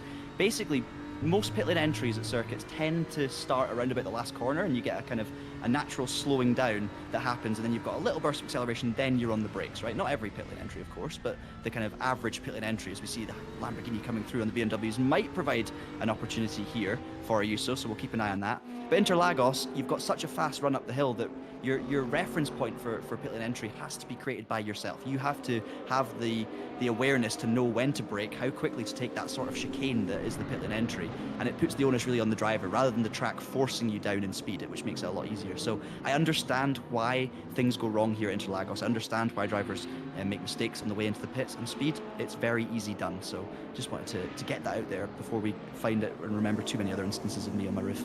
Oh yeah, no, I'm thinking more. Thinking of many more. But no, to be fair, it's not the worst pit entry in the world. I've got a short list for worst pit entries and worst pit exits. This doesn't appear on either of them, so that's fine. But it's a tricky one. It's just a difficult one. It's all. Yeah.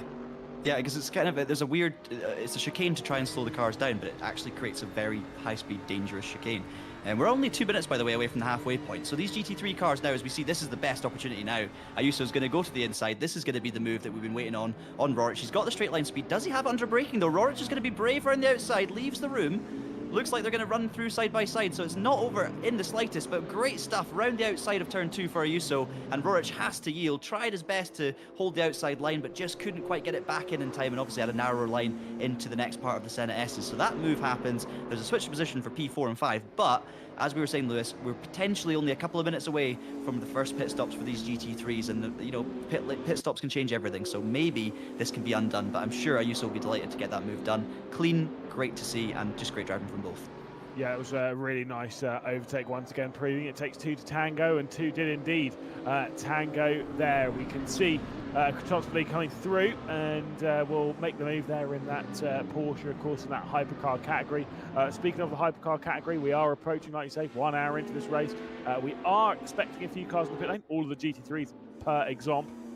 Also, Gaspar Misch, I don't believe, has stopped yet, and whether he's going to get a good race or not, a good result or not, I think one thing that he's determined with is he's doing the one-stop strategy, which is mental, by the way, in that category. I know it says 1 minute and 50 seconds left to go at the top of your screen. That is not the case. Do not panic. We still have an hour's more of racing to come here in the 2 hours of Interlagos. And it is Roche leading the race. Nicola Latkovsky's closed down a fair few seconds as Thomas Gontier is into the pit lane from 2nd position in the GT3 category.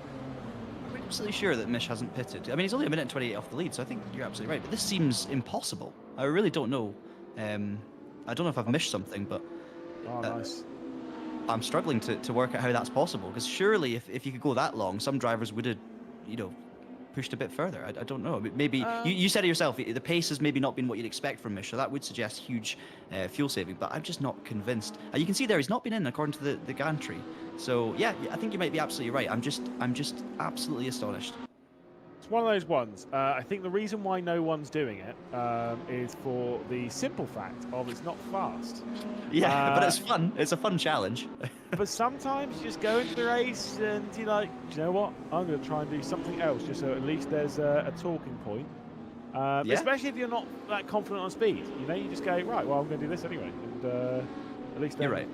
Then we'll talk about it. You can try something different for sure, but that means that you're essentially, and we still haven't seen him pit, and we're past the hour mark now. That means essentially you're trying to save 25% of a fuel tank versus everyone else. That's a lot of time off throttle, but I'm here for it. It sounds like a great, racing game challenge to see if you can extend the stint. It should be a scenario mode where that's the case from Misch. So we'll have to wait and see what happens if he eventually does pull into the pits from P8. Locke as well, the other person on a different strategy, but he's been through the pits twice, has the BMW driver. So that hard tire strategy, it's hard to know if it was working because we don't know what position of course he would have been in had he not taken the hard tire. So it's very difficult for us to be able to kind of gauge that.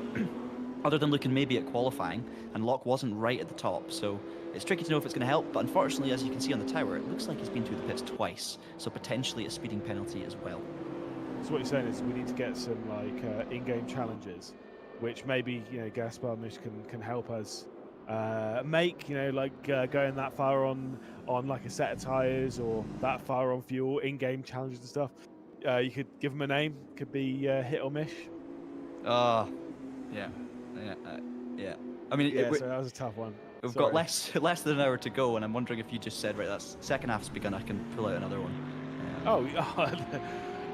They every now and then they just come out. Pits. Constantly. Sorry, interrupting. We've got a pit stop finally. So in comes Misch. I'm trying so desperately not to say it again about missing the mark, but we'll not even go there.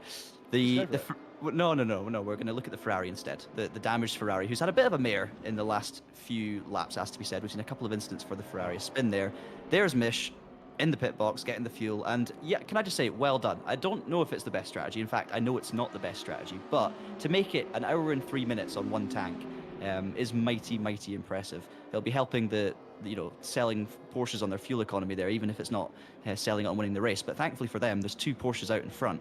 And actually, on that subject, Latkovsky, the gap wasn't coming down, and I was going to mention it, but right now, Latkovsky's got it down to 24 seconds, so it is coming down, which is what I was expecting in the first place. Maybe not fast enough, but it's certainly something to keep an eye on. So at this rate, I think Latkovsky will be leading after the next stops, if they go as expected.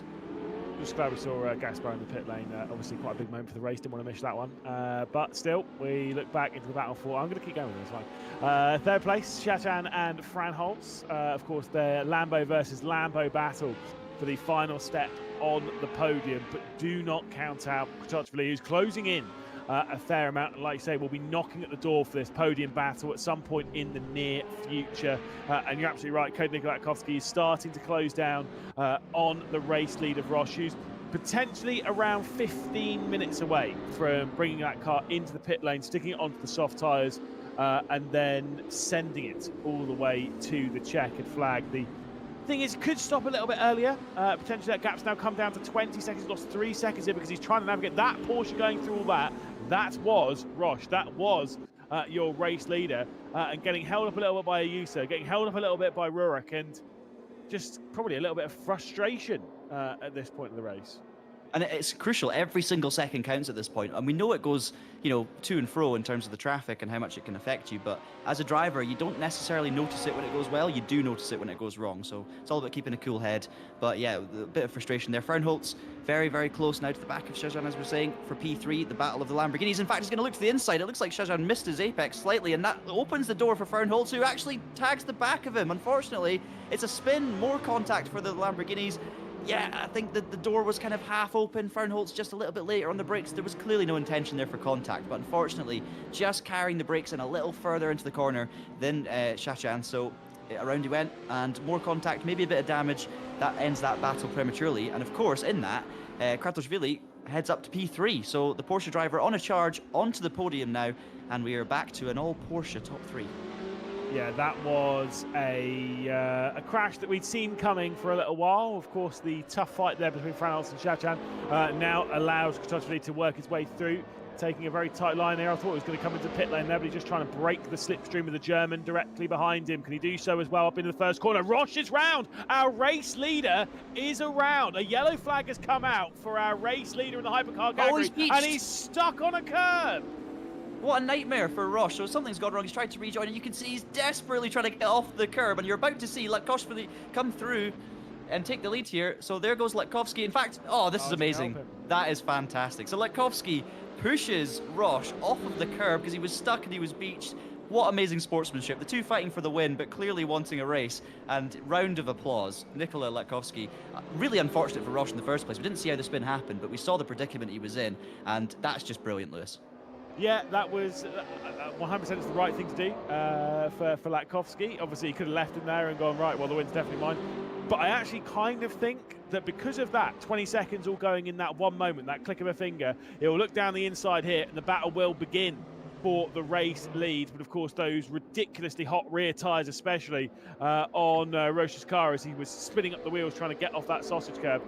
This is huge, huge advantage to Cody Latkovsky having closed up that 20 seconds, and the confidence has been knocked for Roche as well. Here comes a look to the outside coming into turn 4 as we get to the end of the Retroposta. It's going to be a look back, up and under before we get down to the Ferradura from Cody Latkovsky. The Macedonian not finding a way through on Roche just yet. He looks to the outside of the Ferradura. He's going to go full centre, try and do it around the outside, but Roche is going to hold firm. He stayed outside the Lewis. He managed to keep his nose in there. Unfortunately, he's not going to work on here, but he's going to have the undercut. So Latkovsky back to the inside. That becomes the outside. Looks like Roche has got it under control, but as you say, those rear tyres are probably still hot. We do think that Latkovsky is on newer tyres as well, so that's also going to help. And it just shows how quickly things can change, Lewis. I mean, I was saying that unless that gap was coming down, you know, I was really thinking Roche was in the driving seat for this one based on what we expect to happen in the pits, but that has just thrown it wide open. I don't think it's over, you know, don't get me wrong, but they are so close on pace. It's certainly nearly over, and Latkovsky is going to help his case dramatically here as he heads down the inside through the flat-out kinks, turns 14 and 15. I don't think there's much Roche can do about this unless he pulls back into the slipstream. Latkovsky's got the confidence, the tyres, potentially, at the moment, just the trust in the car, and we're going to see Roche look to the inside. In fact, Roche is going to try and hold it down the inside, but Latkovsky seems to get it sealed, and that is a proper change for the lead. Latkovsky through, Roche struggling, but still in the race, crucially. Yeah, both these drivers have made one pit stop. Pace advantage for Cody Latkovsky. We do believe, like you said, he is on fresher tyres by the tune of around 25 odd laps fresher tyres compared to Roche directly behind. He now makes contact with one of the BMWs as well. That might have been a Yuso, and that was a bit messy indeed. And yes, Rorik's been able to come through in the third. Yeah, absolutely. I think they're quite lucky to get away from that unscathed, but there was a change of position. As you say, Rorik down the inside. Looks like he's going back for it again, is Ayuso. We just saw it in the background there, down the inside, and he's made it stick. So Rorik had third temporarily. Ayuso straight back on it, down the inside, got it done. As we see, the battle for the lead's not over as well in the top right. It's all kicking off here. You've got the battle of the Beamers in GT3, the battle of the Porsches in Hypercar, and thankfully we've got this picture-in-picture situation right now, so we're not missing a thing. But yeah, that was a close call, wasn't it, Lewis? And I'm glad that they made it out relatively unscathed. It's gone from calm talk about John Munro's sim racing adventures to all-out battle here at Interlagos. Great changes for the race league, great battles as well for the podium position. Stahl, unfortunately, has had a bit of a problem in the GT3 category. Did also notice in the hypercars there was also a little bit of problems for Franholz, who's dropped back down into seventh position, allowing Trotsville to have a big gap in the battle for third position. He's obviously 8 seconds clear of Shachan, and the Lamborghini he was battling with is no longer a part of that fight. This is further down in that hypercar category. BMW on BMW. Rydell running in fifth position after Gra there running in sixth. Absolutely, and just on the GT3 stuff as well, you may be confused if the order is very different to what it was 10 minutes ago. Just a reminder, this is the pit stop phase for GT3, so there's a lot of cars out of position right now. As round the outside goes Gra, that's not going to happen. Off onto the runoff area, very late on the brakes was Arthur, but managed to get it stopped safely enough without any contact, so that's absolutely fine. Live to fight another day. Riedel staying in fifth, or in fact making his way up to fifth, if I'm not mistaken. Can't even remember which one was in front. There was so much going on at the same time. But the GT3 field a bit out of kilter at the moment. That will obviously calm down once more pit stops have been made. So don't panic if your favourite driver is not in the position they were in at the start of the pit lane cycle about 10 minutes ago. Exactly, and I'm surprised by how far into the race some of the GT3s are going, because again, you could split it directly in half and run the easy numbers, but it does seem as though they're trying to push it a little bit into the race, some of them, and maybe that could change their tyre structure. They are pretty much entirely running on the hard compounded tyre. Or if they're trying to go a little bit long to maybe switch tyre compounds. Most likely not. If they've been running that comfortable speed on the hards, most likely if you're, for example, Ribeiro, the race leader, you're going to stay on those hard compounded. You're going to change, obviously, what tyre you're on, because you don't want to run these, so you're not double stick these tyres at the end, I'd assume. But you are just going to get a fresh set of boots onto the car in that pit stop. Really still tight for the battle for the race lead. Really tight in this fight, fifth position between Rydell and Gra. Gra's directly behind, and he's closing up as they work their way through some of the traffic into turn one. Again, there's contact, and Jonas Rydell is around at the opening corner. Yeah, I wasn't 100% sure there was contact at the start, but based on the BMW going round, I think there may have been. We're not going to see a replay. They were very close together, Lewis. Honestly, I didn't think Gra had gone in there too hot, but it was very, very close. So can't confirm, but it seems likely that Riedel was spun around there. Just unfortunate. Riedel struggling for the tyres, I think. Gra's got a clear grip advantage at this stage in the race, trying to make it count, and unfortunately that's not going to make the tyre life any better for Riedel, who is now, of course, going to have hot rears and is dropped back further. Meanwhile, this is another battle. I think this is Mish versus Creed for P9, so he's going to have to extend the fuel in this one as well, Lewis, so I wonder if we're going to see Mish letting this one go to try and save 25% of a fuel tank per lap. Yeah, he is in for a real test of endurance. Behind that You can see the battle for the race lead between Roche and Latkovsky, who is our race leader at present. Like I said, there's been some great battles now forming around this field. Only 48 minutes left to go in the race, so time is ticking down, and time for Rush to maybe do something in the pit lane to maybe hold on. I don't know if he can or anything. He can't take these tyres again. No, I highly doubt it, because then Latkovsky, I think, is going to have the advantage. I don't think, based on what I've heard, that you're going to be able to triple stint a set of mediums. It might be doable. And that's not going to help, is it? Roche getting the rear end out. Of course, it's not going to help Lewis that he's had a few incidents in this stint, and that will damage, of course, the tyres.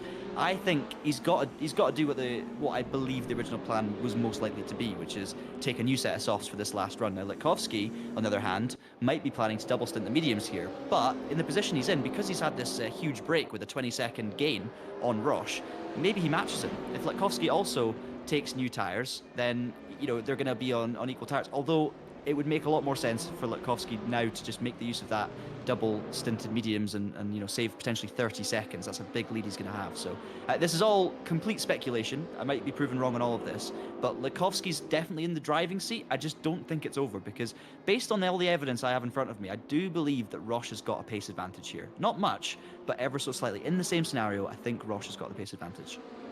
Also depends on one thing that we haven't necessarily fully accounted for, which is what are Cody Latkovsky's intentions here. Obviously to win the race, that was very clear. But might be sat there, it's a Saturday afternoon, thinking I've had a great day. Maybe I want a battle. I don't want to just run away with this. He pushed his rival off of the curb, and he's not exactly ran away from this despite closing down by 8 seconds.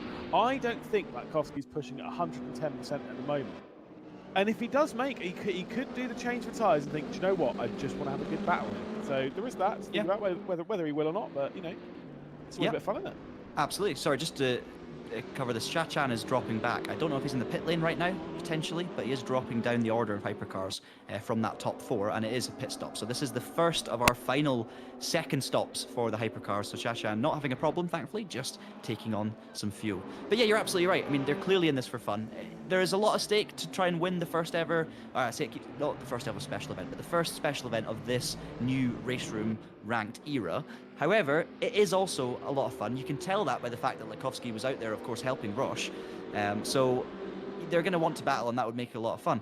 One thing I am going to point out, though, Kratochvili, only 35 seconds off the lead. We've seen that if you can extend the tyre stint, potentially you can save 30 seconds or so in a pit stop, and we know that Kratochvili's got great pace. Is there a chance that we see him double stint his tyres, the front two take new tyres, and then maybe there's only a few seconds in it for the lead? I don't think at this point it's feasible that Kratochvili can really fight for the win, but he might be there or thereabouts and be able to capitalise on any mistakes from the lead two. Well, I think what we were seeing, mostly based on Latkovsky versus Roche on the opening pit stops, is that I think the pit stop gain / loss is around the 30-odd second margin, right? Now, let's say, for example, like you say, if Roche comes in, he's going to change his tyres most likely. So he'll be around where Kratochvili will be if he doesn't change tyres, the Czech driver. But then if Latkovsky is going, oh, well, I want to have a battle, and then he does change the tyres as well, he may inadvertently be around someone who he's not expecting to be around. If he knows that he's going to go into this race, he's going to battle with Roche, and that's what he wants to do, fair enough. But you're absolutely right. Do not necessarily count out Kratochvili if they are going to play those kinds of cards. I'm not saying that is what Latkovsky is going to do. Obviously, we'll find out in 5 or so minutes' time when actually do come into the pit lane. But I'll say there's still a fair amount more to battle here. And either way, I do think Roche might have a little bit of pressure coming in from the third of those Porsches, who you're absolutely right has had some good speed. Remember, he did drop back from third position after an issue. And still was able to work his way back into it courtesy of strategy. Exactly, and that's the thing. If the front two are distracted by each other, as we see, that looks like leaving the pit lane at the moment is our P2 runner in GT3. Not P2, oh no, in fact, no, that was Ribeiro leaving the pits. We saw Ribeiro come into the pits. Sorry, I thought we were seeing Ayuso there, but Ayuso now comes in. So Ribeiro's back out of the pits, and I was going to say, where is he compared to Gautier? Gautier is still a minute back according to the timing. I'm not sure if that's correct, but if that is the case, then Ribeiro is just extended his lead so much further with that pit stop. I do wonder if that is the case, whether Gautier took tyres and Ribeiro didn't. because for it to be a minute of a gap is big. So we'll have to keep an eye on that. But it is Gontier third, Shieldrick fourth, Rorich fifth. So things are settling now. We have to see where Ayuso comes out of the pits versus Rorich in fifth. And of course, Mosin in sixth, who's only 3 seconds further back in the Mercedes. So great battles still happening all the way through the GT3 field. That battle for P4, 5, 6, 7, Lewis, throughout the whole race has been great. That's a close call as Roche dives down the inside of the GT3 Porsche through the Senna S's and still continues to chase our race leader Latkovsky. But there you go. So Gontier passed Ayuso, who's in the pit lane, of course. Ayuso will, I think, is Ayuso coming out the pits now, based on the timing? May well have jumped up to P3. So my gut tells me Ayuso and Ribeiro are double stinting their tyres, whereas Gontier, Shieldrick, Rorich, Mosin all took tyres in their stop. But that's not fact, that's just my gut. No, I would completely agree. I think that is exactly something that explains why Ribeiro's got a 1 minute and 3 second lead. And the thing is, with that lead from Ribeiro, yeah, he may end up losing some of that lead to Gontier. He may hold it around the 1 minute margin. There is still potential that he could grow the race lead. Now his pace has been very consistent. These tyres, on the GT3s, you should really be able to double stint them, especially the hard tyres. It should be pretty possible to get to the end of the race still running some relatively decent speed, and I think that's what Ribeiro's trying to do. If he is able to do that and pull out some even money, he could genuinely lap the field. That is very much a possibility for him. 41.5 minutes left to go. We look back to the race lead. Cody Latkovsky, and he's got Roche behind. Roche at the moment is knocking at the door still on tyres that seem to be coming back into the window. Of course, they'll both be heading into the pit lane at some point in the next few laps. Absolutely. Kratoshvili, I'm not sure if something's happened. Got the gap down to about 32 seconds and then quite quickly jumped back up to 36. That could just be a timing thing, could be some traffic, or potentially a wee half spin or error from Kratoshvili. Not quite sure on that one, and unfortunately won't get the answer till afterwards. Looking, that gap's coming up again. Look, is Kratoshvili in the pits? He is in the pits, yep. So that could explain it. So Kratoshvili dropping back, final pit stop. Now, if it goes as we expect, Lewis, I don't think he's going to take tyres. I think he's going to risk it, try and gain 30 seconds, and then he'll at least be there or thereabouts with the lead two, who probably will either be on new tyres, or Latkovsky is going to go double stint here and be 30 seconds out in front. That's the kind of different scenarios that we're looking at here. So it'll be very fascinating to see how this plays out. But this does mark the proper start of the leaders making their final stops. So let's just see how it all unfolds. Yeah, the main one that we're looking at is when one of the top two will venture their way into pit lane. But like you say, Kratoshvili coming in really will start the race into pit lane. Roche not coming in this time, so we'll try and keep fairly close to the back end of Cody Latkovsky. We're right on board with Kratoshvili in the pit lane, waiting to be released. That Lamborghini you can see ahead of us, if you haven't joined us earlier on in this broadcast, that is Rebella, who is a retirement from this race after an issue leaving pit lane. So we're into crunch time now. We're 2/3 of the way through this race, just past the 1 hour 20 minute mark, and it's Porsche looking good for a win in hypercar. Of course, there are drivers that are associated with different esports teams in this field, but there are, of course, no team standings here. There's no affiliation between different drivers who are in Porsches, for instance, but it looks like Porsche has the upper hand in terms of pace out here today. You've got Grat in third, ahead of Riedel in fourth, 2 BMWs, but of course, we've seen a pit stop that will shake up the order. Then you have the GT3s, the dominance from BMW. We've got, actually, looking at that, Lewis, we've just seen an issue for our P3 runner, which is, of course, Olesiuk Ayuso. Now, we saw him in the pits a few laps ago. We've just seen him drop back to fourth, but the gap stopped coming down now. So either he's just done a quick drive-through penalty, he's lost around about 20 seconds there, or he's had an issue out on circuit. But either way, it's not great, because I believe he's on old tyres, and he's up against a lot of drivers on brand new tyres. He might even be about to lose P4 here. So let's keep an eye on that one. I think it might have been a return into pit lane of some description, because there was no yellow flag out at the time, which typically we do see. But you're absolutely right. You'll now have the pressure of Rurik knocking at the door. The two have battled a fair amount, as we see Roche has been round again. Roche has been round once more. So there was a little bit of issue coming there through the lap traffic. Did wonder if there was going to be some form of problem. Was trying to keep close to the rear end of Cody Latkovsky. And if it was in doubt before, it certainly isn't now. It is game on for Cody Latkovsky. He's got 38 more minutes to navigate this Interlagos circuit, and realistically, he's in the pound seat now to take a superb victory in the first special event since the launch of this new rank system on RaceRoom. Yeah, it was looking good already, but for sure now, Latkovsky's race to lose. Absolutely. And now, we've got to be honest, Roche has lost 7 seconds there. Roche is going to have to take tyres at this stop. Unless he does a triple on mediums, we think that Roche is going to take new tyres because he's been on these tyres since the start, which brings Kratoshvili probably ahead of Roche at this pit stop if Kratoshvili has double stinted his tyres. So what this does mean is we've got a really exciting battle on for P2. Of course, Latkovsky now, unless he does anything stupid, unless he gets caught out by traffic or a pit lane speeding penalty, for instance, is looking very, very strong indeed. So we'll keep an eye out to see when those guys pull into the pits. But yeah, I mean, I don't know if it's the pressure, the pace that Latkovsky's got, but Roche is driving on the edge, has clearly been driving on the edge all day, and unfortunately has just crossed that line a few too many times. Yeah, so easy to do, especially after the first spin, then potentially pushing it that little bit hard, that little bit more up against the limit, and trying to keep up with Cody Latkovsky, who of course is on the fresher tyres comparatively between the two of them, and yeah, maybe a little bit difficult there. You can see some of the other cars navigate their way through. Also, you got to remember, we are an hour and 20 minutes into this race. I am sure that there is some form of fatigue coming in, that things are getting a little bit difficult out there, just even from keeping your mind in the game. Also, there is Kratoshvili working his way through on the GTEs that we're riding on board with. Obviously, we're on board with Senna here. You've got Janssen directly ahead. You've got Gold directly behind.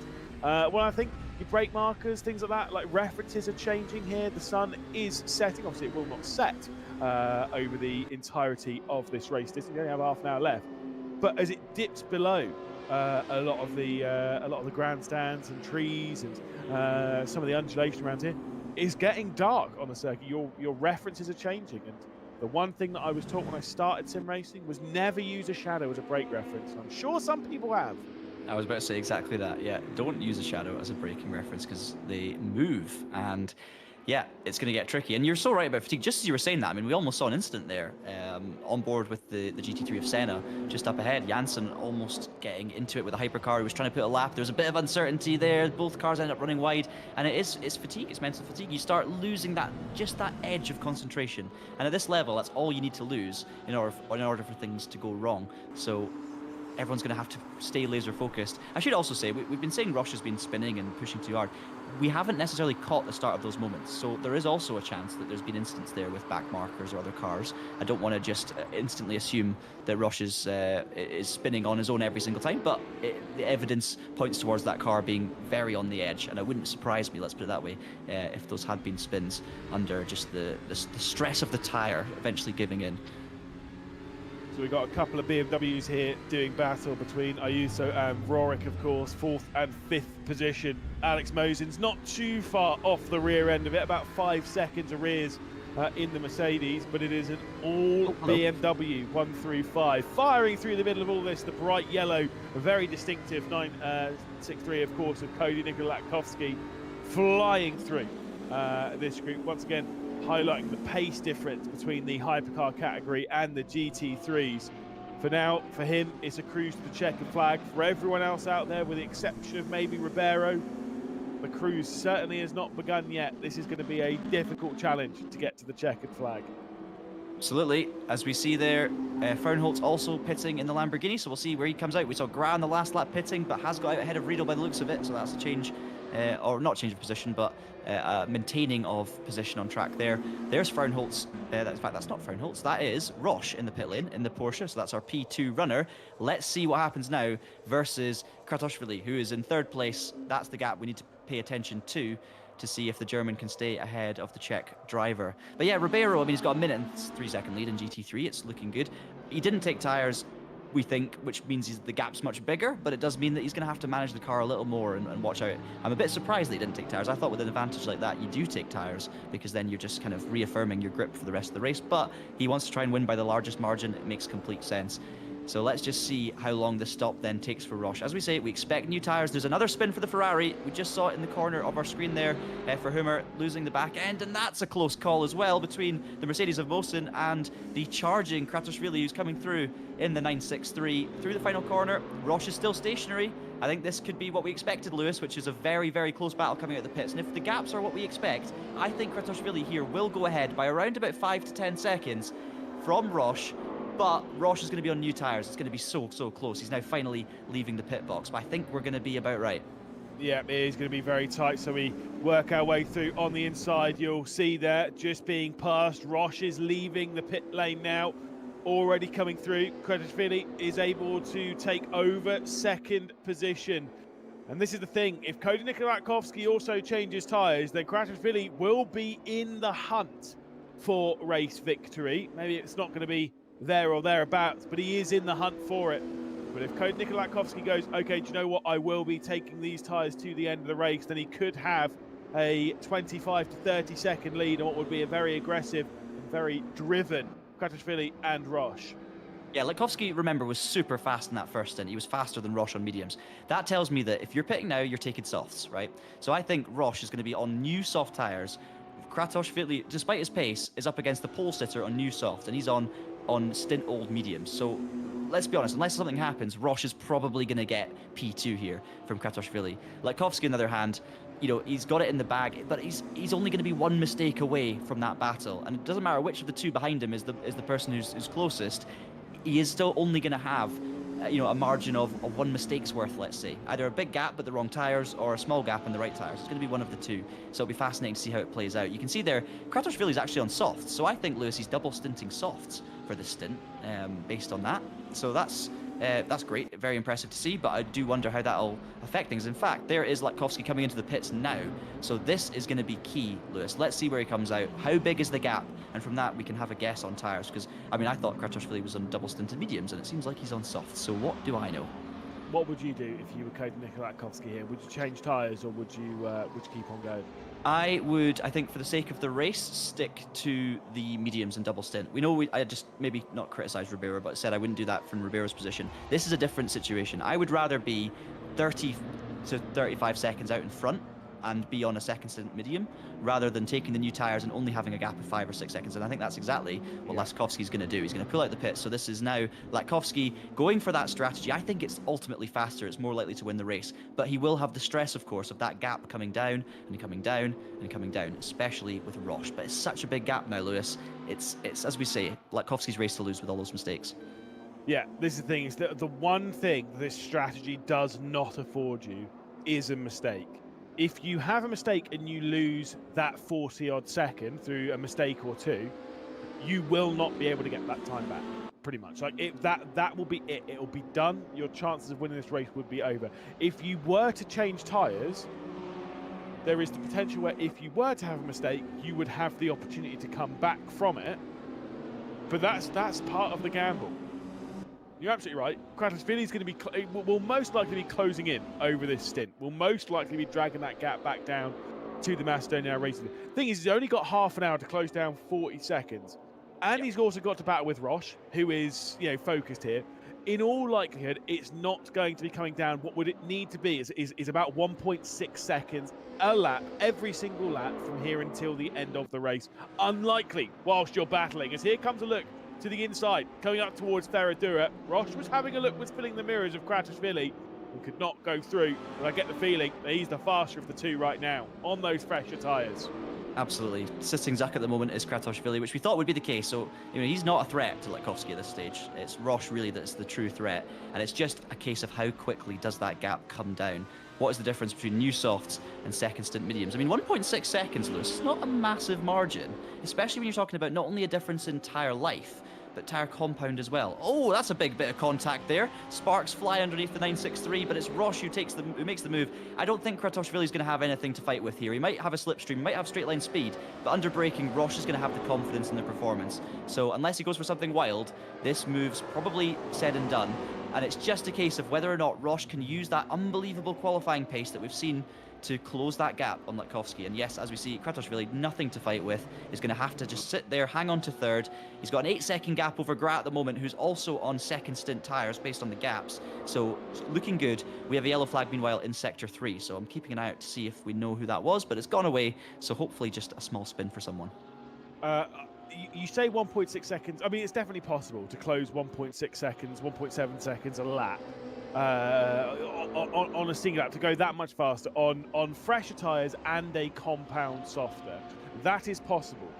However, it is not 1.6 seconds on one lap, not 1.6 seconds on 2 or 3. It is 1.6 seconds on every single lap from here to the end of the race. Anytime that you don't get that 1.6 seconds, you need to find that extra over the next few laps as well. And they've just had a battle, losing another couple of seconds, which is now a couple of seconds more that they need to find. Percentage-wise, it is unlikely that gap will be closed down, but never say never. Meanwhile, we fight, keep the eye on the battle here between Rorik and Ayuso, which has been a great fight over the past few laps. And again, Mosin's not a million miles behind. We did also have the slide and the half spin, I believe, from Rydell, who caused the last yellow flag around this circuit. He's dropping back into the clutches of the Lamborghini of Chachan, so we get the feeling that there's going to be a fight there for that final spot inside the top 5. Did notice as well, Humor has also retired from the race. Did notice he dropped a message in our YouTube chat, of course, saying that he's done with the Ferrari. I think he's had enough. It's caused him quite a few issues today. Absolutely, yeah. Shout out to everyone who is watching along, all of you listening. Hopefully you're enjoying this race. We've had some great comments coming in on the YouTube streams, both on the Traction and the RaceRoom channel. Shout out to Thierry, who's been keeping a close eye on strategy. Oscar Piastri Endurance also in the chat. Not sure it's actually Oscar Piastri, but what does it matter? We'll hope you're the best Oscar Piastri because you're watching this race. Lewis Gilbert's here as well.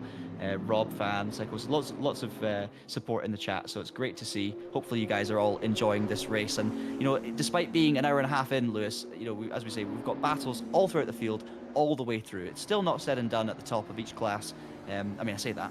It's definitely said and done at the top of GT3 unless there's a big moment for Ribeiro. But what I mean is there's still positions to be settled all the way through. And we have seen great action throughout. We're about to see another battle here with Rorik and the charging Ayuso, who I thought would drop back from this battle, assuming he was on older tyres and had a drive-through as well. But has actually stayed really, really close here and was certainly trying to get the move done, as we saw coming out of the last corner on the previous lap. So great stuff. That gap from Latkovsky to Roche, by the way, it's come down 3 seconds since I last looked. And I know I'm not, don't get me wrong, this race is 95% done for Latkovsky if he doesn't make a mistake. But you never know. Okay, so that gap coming down 3 or so seconds, you'd think, oh, that's great since the last time we checked it. Maybe it is on. Even it coming down 3 seconds in that time that we were talking there, that isn't enough. That is how much time Roche needs to be closing in on Latkovsky. Is that 3 seconds, because it took him two laps to get that 3 seconds. That was the last time we checked, and now, and like I said, if it's 3 seconds every couple of laps, so that's 1.5 seconds lap. That's less than 1.6, and it needs to be realistically, it needs to be close to 2 seconds a lap if you're going to get a proper opportunity to pass. Even closing down that margin at that speed, it's still not enough. And that's one of those ones where it's just so frustrating because there's just nothing really you can do apart from use the time machine like Doctor Who would and maybe not spin round. Yeah, that's always great in hindsight, isn't it? Don't spin, don't end up in your roof on the pit lane entry. You know, there's so many what could have been in motorsport as Roche fires down the inside. You're absolutely right, by the way. I can't emphasize that enough. You know, when you do an endurance race and you're trying to close down a gap like that, you may on one lap be able to do it, but it's that relentless consistency. And if you lose 1 or 2 seconds at some point, as you said earlier, you've then got to get that time back. So then you've got to get 2 seconds, then it's 2.2 a lap. And of course, realistically, it's not going to happen unless something else goes on with Latkovsky. But you've just got to stay there and stay close. And for the sake of the excitement, let's just keep a toe in the door. But yeah, I mean, realistically, it's not going to happen, is it? Grat is 8 seconds back on Kratosvili, and I don't think has the pace in that battle, but we will, of course, keep you on top of that as well. Rydell's dropped further back than he was before. if that timing screen is correct. So a little bit of an extended gap. So it looks like the top 5 at the moment, Lewis. I would say at this point, if I was putting money on it, I would stick with this top 5. I think this is how they're going to finish. But I would also put money on the fact that something will happen to one of the members of the top 5, whether it's a spin, whether it's traffic, whether it's an issue with tires or whatever it is. I equally think there's a chance that something goes wrong for one of them. The only thing that might change is this battle that we were about to see here. This is the final spot inside the top 5 in the hypercar category. You've got Rydell directly ahead in that BMW. We ride on board with Chachan in the Lamborghini, of course. So we'll see if the Hungarian's able to close back in. That gap was under a second. It's now grown to over a second. And I do think the Rydell's got the pace, but he did have a little bit of a mistake earlier on. I will say on the whole gaps closing and shrinking stuff, I think that's one of the best bits about endurance racing is that sometimes you see them slowly close their way in. That's that build up, that anticipation stuff. Honestly, that was slight change of topic. That was my #1 pet peeve with the F1 movie. Well, not #1. There was a few pet peeves, but it was he gets in the car. There's 7 minutes. That he's behind the wheel of the car, and there was 3 minutes he was behind the wheel of the car, and he went from 7th place to 1st, like 8 hours into the 24 hours Daytona.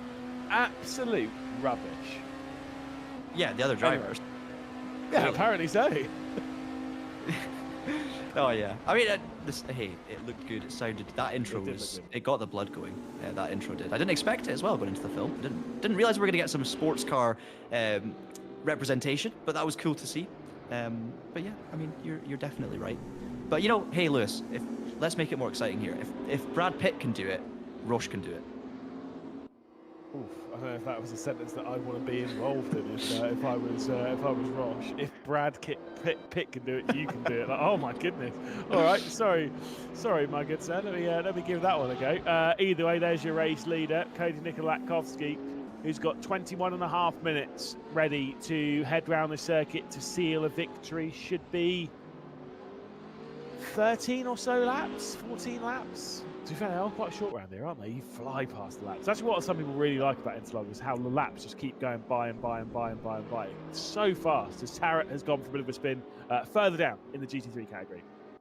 Yeah, I mean, what do you think of Interlagos as a circuit to drive, Lewis? Obviously, it's fun to commentate on in my personal opinion. I'm sure you would agree, just because of how good the racing is at Interlagos. I really do think there are lots of overtaking opportunities and exciting moments that can be had. But do you enjoy driving around here? Is it one of your favorites, or are you kind of, where was your mind at? Oh, actually, that was close between the two BMWs, Hypercar and GT3. I'm not sure. Was that? I'm not sure who that is actually. I'm trying to think of which livery that is. Yeah, it's one of the ones just further down in the top 10 of the GT3s is what we're looking at in the GT3 fight, I believe. Gold. It might have been, certainly, so gold with Janssen directly behind. My thoughts on this circuit. As a driver, maybe it is controversial. I don't like it that much. I don't hate it. I'm very indifferent to driving around here. I think it's fun. Yeah, honestly, I could not agree with you more, because that's exactly where I'm at with it. I love watching races around here. Yeah. Don't get me wrong, there's nothing wrong with it. I think it's fun. I think some corners in particular are epic, but at the same time, it doesn't really, get the blood going in the way that some other circuits do in Interlagos. I don't know what it is about it. I actually like the way the curbs have been updated recently, and it's cool to drive. But I'm exactly the same as you, somewhere in the middle of the road. And remember, if you want to drive a middle of the road Brazilian circuit that's apparently better to watch than drive, you can also purchase it on RaceRoom and give it a go yourself. So hopefully I'm selling it well. I was going to say, kind of a damning review followed by, anyway, if you want to drive it. If you want to drive something in the middle, as we see another hypercar dive down the inside of a BMW. Spot on. But no, you're absolutely right. Also, there's plenty of other circuits that might be more enjoyable to drive on RaceRoom, depending on where you go. You can jump on, do the Nordschleife. That's always right up there for some people. Bathurst is on there as well. That's right up there for other much cooler people like myself. Yeah, absolutely. Just while we're talking about content as well, RaceRoom did launch an incredible pack to basically celebrate the start of the new ranked system, which has incredible value. 12 cars, 27 tracks, can purchase it in one bundle, and it was really not expensive for what it was. I think it was around $30, €30, £25, something like that. And it's got a 1995 Opel Calibra DTM car. It's got a Volvo Super Tourer, the S40, the Rickard Rydell car. It's got the MX-5 Cup, a 992 Porsche. That also included Interlagos, just saying, but it also included Salzburg Ring, the scene of one of my roles, and Mount Panorama that Lewis has just mentioned, as well as the Nürburgring Nordschleife. So a really incredible pack. That's just scratching the surface. Very, very good value. 92% discount based on how much it would cost if you bought them all individually. So I just wanted to say, if you are watching this race and you're enjoying it and you want to give RaceRoom a try, and I'm not a RaceRoom salesperson, I'm completely neutral and I love all racing games equally, or I give them at least a fair shot equally. But what I would say is RaceRoom's free to enter. You can buy a pack like that for not very much money, and you can get out there and take part in so many different ranked races. You can basically start your RaceRoom journey, and you too could be involved in a race like this, because I'm sure within that pack you get Interlagos. I'm sure there's a hypercar or a GT3 in there somewhere, so you could also be taking part in this race. So yeah, just have a look into it. Absolutely. No, I agree. I've done my fair share of racing on RaceRoom, and I will say it's either if you're brand new to the world of sim racing, I think RaceRoom's a great place to jump on. Also, if from around the world of sim racing, not just any platform in particular, but just generally, if you are bored of the sweat lords that are ridiculous in every lobby that you join, there's plenty on here, but I always find it's a lot more relaxed, it's a lot more tame, but still the same level of like focus and precision required. So no, all for it, as we see a couple of battles again in that battle between Gold. Obviously we've got the couple of them, I think it's a three-way fight, isn't this, for 8th position. Yeah, it's, as we said, the racing continues. You've got Janssen at the back there, Senna at the front, and Gold in silver at the moment. You've got the one of the BMWs making their way through, there's constant action, as you can see. Hypercars making their way through GT3s. You just get so used to it and it's very normalized, but it's constant stress and pressure for these guys looking in their mirrors, making sure they're doing nothing wrong. You do eventually begin, of course, Lewis, to recognize the flow of the cars around you. You get used to the speed and who's coming through and whether they're aggressive, whether they're a bit polite, whether they go outside, inside. You get into a rhythm with it, but it's so easy to be caught out at one moment and just lose a bit of concentration, especially when you're in a three-way scrap for position. And it's very easy to miss a hypercar coming through, as you see Laikowski in the background as well. But yeah, Senna, Gold, Janssen all fighting. Senna, it's been a frustrating race for Senna, I would say. He started off up in the lofty heights of the top three, and then it's kind of slowly dropped back throughout the race. Been a bit unlucky as well, made a few mistakes potentially, but also just got involved in a few bits and pieces. But still, hanging on to a decent position here, and I'm sure having a lot of fun. Meanwhile, Janssen was ahead of Senna earlier, dropped back, and Gold has sort of been in amongst this throughout the whole race. So I'm sure these guys are having a great time. You can now see, I believe that was the RaceRoom rankings appearing on the screen. Yeah, you've got there.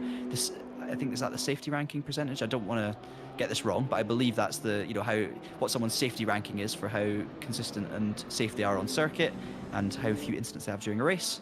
And we also saw briefly the kind of speed-based ranking as well, which is how the splits are set nowadays, Lewis, on RaceRoom. So if you sign up to this race, there are multiple splits, and depending on your driver ranking, your result-based driver rank, which gives you a number, you will be placed against other people of a similar ability level, which is why we've got so many fantastic drivers in this top split race, but also so many fantastic drivers in lower splits racing at exactly the same time right now. Yeah, and the important thing with that is, like I say, it's not. I think sim racing has this danger where quite a lot of the time it becomes quite elitist, and it's only the top lot that get to have the big fun races and do the big stuff.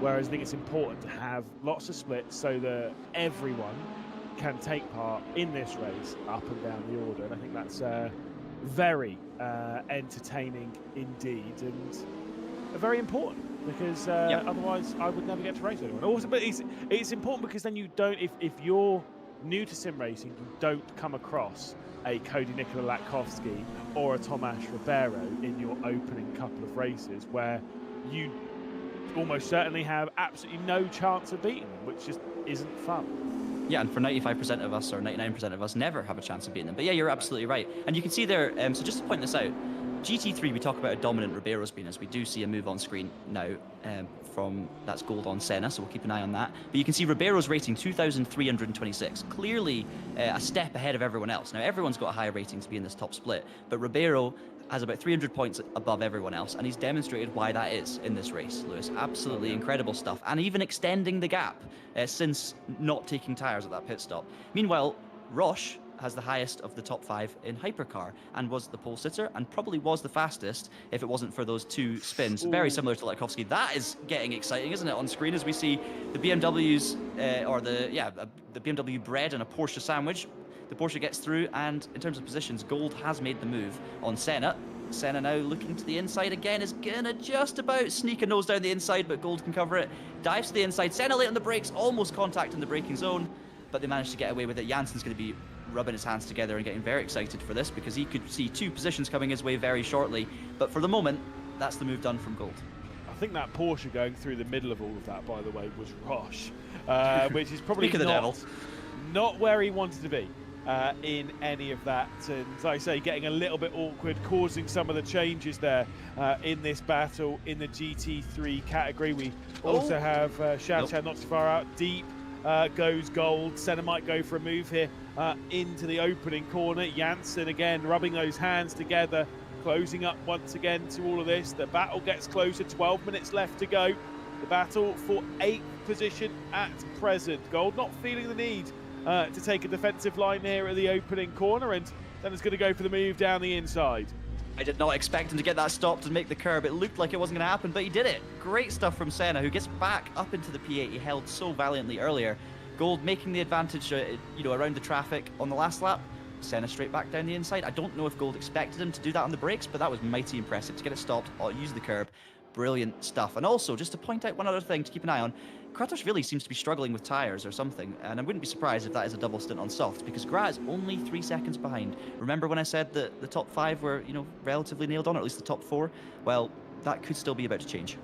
Yeah, indeed. Well, Rydell's been able to pull out from Chachan in the BMW, so that one isn't insanely close. So at least there is that to deal with. As I believe this might be Chachan on the rear end of Jansen trying to work their way through. It's just about finding that right space. In fact, I wasn't sure. I think it might have been, like I said, it might have been Roche that was coming through, because I know Roche and Gaspar Mission both in the same liveried 993. I think either way, whichever one has gone through, the other one is now going through in this group. So we'll have to wait and see as to which one it was. But alas, they are finding their way through now. Goes the Porsche to the inside. Absolutely. 10 minutes to go in this one, just over 10 minutes. Now we see Arthur Gra, who is closing that gap on Kratoshvili. Assuming that Kratoshvili didn't make a mistake that we missed, I just think the gap's been, or Kratoshvili's been dropping back from the lead too, as Roche continues to, of course, drive forward towards Latkovsky. Just to check up on that, Roche has closed the gap by about 7 seconds, but nowhere near enough. Even at this point, Lewis, I think Latkovsky could have a spin and still feel like he was in the driving seat. So it's been great. You can't take that away from him at all. Graz also had a great race, looking to be the top non-Porsche in this one and potentially even sneak a podium. Arthur Gra, one of a handful of people, including Yuri Kratoshvili ahead, who were very helpful chatting with me earlier, telling me a little bit about some of their strategies and giving me an insight into the race. So big shout out to those guys for the support, and of course, just a big shout out to everyone who's taking part in this first special event with the new ranked RaceRoom system. And so far, it has to be said, and I don't want to curse it with 10 minutes to go, the race has been good, it's been stable, it's been working. I can't believe I'm putting the risk of the curse there, but it looks like we might get 2 hours in, Lewis, which is good. I thought you were just saying, yeah, it's good, it's entertaining, and no, I agree on that one. And start talking about server stability, goodness. Yeah, I instantly regretted it. Let me give you some good news here. The commentator's curse doesn't exist, so it's fine.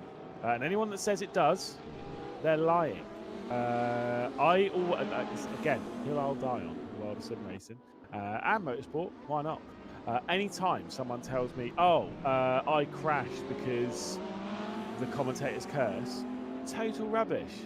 You're always going to crash. It's not my fault that you couldn't keep it on the road, or something like that. It's not like footballers blaming a referee where it actually has an influence on the race. Yeah. We've got no influence on the race. If you're listening to the commentary and that's made you make a mistake, that is your fault. And if you believe in the commentator's curse, stop blaming other people for your problems. Anyway, sorry. Just real thing that really sets me off. I know there's a few commentators, including if you've ever joined us on special events before here on RaceRoom, one of our other commentators, Cameron Roger, he likes to sometimes just push the buttons, and he'll bring up things like the commentator's curse, even though he doesn't believe in it, just to try and set me off. I was going to say, do you mean push your buttons or just push buttons broadcast-wise? But then I quickly realised, yeah, push your buttons. He means mine. I mean mine. Your buttons are very pushable. Very much, apparently. I don't know how to control it. Well, I do know. I don't really know how to do it either. But commentate on a battle. In the moment, catastrophically, having Grant right over the rim, the gap has completely disappeared, and we might not get that Porsche lockout on the podium. Absolutely. I think at this point, Graz looking probably the more likely to take P3 here from Yuri, who is, I do think, struggling on potentially 2 stint old softs. And Gra will be looking to make the most of that. It's only 1.5 seconds between them. You can see Curtis really down to the inside, trying to break the slipstream, try and shorten that run. We've seen a few drivers do that as their natural line. I keep thinking they're about to peel into the pits because they're doing it as they come up on Janssen in the BMW, but they're both going to get it done before the start of the S's. And no, Curtis really struggling under brakes. There's contact between the two. Gra made it down the inside, perfectly plausible. And Curtis really did not want to give that one up, but eventually just had to succumb to it. There was a bit of probably unnecessary contact, but no harm done. And it looks like that's going to be it. Graz up to P3, didn't even require too much. Though I was saying that, there's more contact as we run now down through turn 4, back up the hill towards Ferradura, very close with the back marker in the GT3 being lapped. There's obviously another BMW to get through. This is, of course, Senna and Gold, who are still fighting it. So there's battles all the way going through here. Great to get a little update on that in the background. But for the meantime, it's Gra who does still have the advantage, and I think that might be it now, Lewis. I was a little too aggressive from Arthur Gra there, trying to get past the M4, but you can kind of understand it because Katrosvili was putting on the pressure, was turning it up as soon as he loses that position, keeping on that rear end, trying to force them through the traffic, and Arthur Gra felt that his hand was forced slightly, making contact with the back markers with the GT3s, and alas, is through now. 6 minutes and 10 seconds left to go in the race. I would have to agree with you. That gap's already over a second. I do think that Arthur Gra in the BMW is going to be able to pull out a margin here and be able to take 3rd position all the way to the checkered flag. Back to the fight then between Senna and Gold. Gold, of course, receiving a bit of a wake-up call then from Gra coming through, and now looks to the outside going into the Senna S to try and get past. Cannot make the move there into the opening complex of corners, but time is running out. Realistically for them, they've only got about 4 laps left of this race. I think Gold's got the pace here, Lewis. That also reiterates how good a job it was from Senna to get back down the inside into turn 1, because if he didn't get that move done then, Gold just managed to break away. I think he would have been gone here based on the fact he's able to stay so close. So just more credit to Senna for hauling that position back. So often you don't see that happen once the position has changed hands. Janssen trying his best to hang on to the back, but just can't quite stay with these two. We'll kind of be relying on some incidents now to try and regain that position. But it looks like a two-way scrap here. Gold looking racy all over the back. They're of course in the same car. They'll have the same strengths and weaknesses in different corners unless there's big setup parity between the two of them. But I think this race is going to go all the way to the checkered flag here for P8. Yep, might take that final drag race up to the line for Gold to find a way through, but I get the feeling that that would actually be too late. I don't think you would see a position switch on the race towards the line unless you're getting maybe a double slipstream from maybe some hypercar working their way through in the final moments to maybe open up the opportunity to come through on that one. At the moment, though, for Gold, sat behind Senna, time ticking away, not long left to go in this race, not long left to find a way through, not many opportunities left in this race. Janssen's a little too far arrears of this battle to be any part of it, but if there is any issue between these two, you would have to say 8th position will almost certainly go the way of the Swede sat presently in 10th position. Yeah, absolutely. Just want to call out as well, I don't know if we've had an issue for Shachan down in P8 in the Lamborghini, but I do think he was up ahead of Locke and along around about where Fernholz was, so not sure if there was an issue there for the Lamborghini, but just wanted to flag that one as we see these battling Beamers continue their fight, and it's been going on now for quite some time. It's really wide over the curbs and probably over track limits there for gold at this point. Not sure if these drivers have many warnings left, but the thing about RaceRoom is if you've saved them up until this point, if you've been clean, if you've been good, you stay inside the white lines, you do have a few little bits of wiggle room to play with in terms of track limits. So potentially that's the case with gold. We haven't obviously seen any big penalties that we know of anyway for track limits, but you never know. Pushing track limits far past them, much like they almost look like a THR driver then. That's fine. Just really abusing track limits. THR I say nothing. That John used to drive for, along with quite a lot of teams in the big world of sim racing back then. That's fine.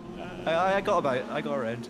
Yeah, Precision, THR, Ice Cold, MTR. Yeah, I'm pretty Airstream. sure of all of those teams, only one of them still exists. I wonder if you know which one. And there's one common denominator. Yeah, you've driven for all of them. Oh, and Sancho, yeah, no, that one's... Ice Cold still exists. Ice Cold does still exist. I think THR still sort of does, but... That's a pub quiz question in the future that not many people will get, but me and Lewis will be on it.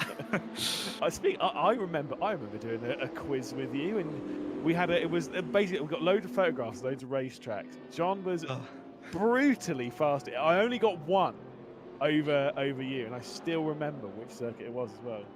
Hey, I still remember your Christmas jumper that night. Thank you. Thank you. Was that the Star Wars one? I can't remember. It was beautiful. It was beautiful. Yeah, thank you. Either way, we've got a couple of minutes left to go on the race. We'll keep it on topic, don't worry, ladies and gentlemen. We'll keep our eyes focused on this race because, again, still remains close in the battle for 8th position. It is still Senna ahead of gold, and it is still Janssen now closing in, reeling them in, potentially to have a three-way fight for 8th position with just 1:50 left to go. Not sure where Latkovsky is on the circuit, but obviously they are going to get at least one more lap in this race. Technically, they could get 2. Yeah, we'll just have to see. And of course, that is important because you tend to drive and fill your car up with fuel to the lap you expect to finish on. So normally, if you're sensible and maybe not quite as elite as some drivers, like me, you end up having, I don't mean I'm elite, I mean I'm not as elite, you end up putting in a couple of laps extra just to make sure you get to the end. But of course, if the race does go on a lap longer than expected, you will see some drivers potentially coming to problems there on that last lap. So we'll have to keep an eye on it. But at the moment, with Latkovsky coming through turn 2, it's going to be pretty touch and go. I think it's very close, Lewis, to be honest. I think this is around about... He's going to be coming near the line around about 0 seconds, so we'll just have to pay attention. But it might well be the final lap. And if it's not, he could slow down a little bit and just make sure it is the final lap. But I think he's got everything under control at the moment.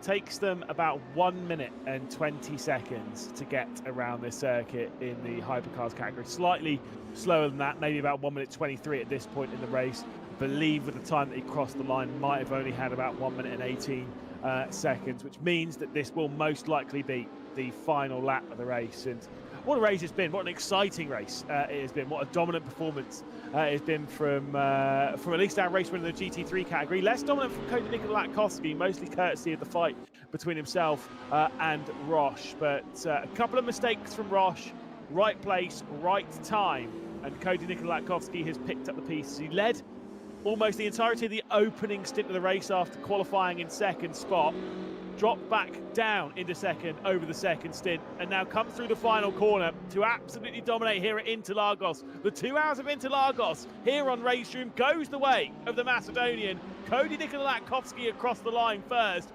30 seconds the wait behind to see Roche across the line after a great drive, still a good drive into second position. Gra with an excellent recovery up into third to stop the Porsche dominance. And whereabouts on the circuit is our GT3 leader Ribeiro, who has been absolutely dominant in that GT3 category, completely unmatched from Gontier and from Shildrake.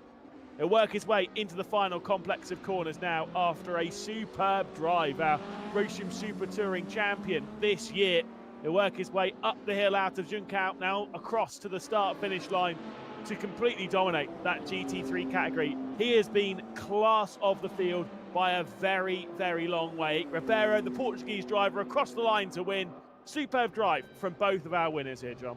Yeah, phenomenal stuff. I mean, Ribeiro in particular, completely and utterly dominant and showing that he can do it no matter the car, no matter the category. We're going to have quite a long wait for Gontier, who, to be fair, has done a great job as well in P2. A long way ahead of Sheldrake, Rorich, who rounded out your top 4, and there are some of the results further down the field. But yeah, as you say, Lewis, fantastic stuff from both classes. A special shout out as well to Latkovsky for winning Hypercar, because not only did he win the race, he of course also kept his rival in the race by pushing him off the curb earlier on, which was great sportsmanship. Did it for the fun of it.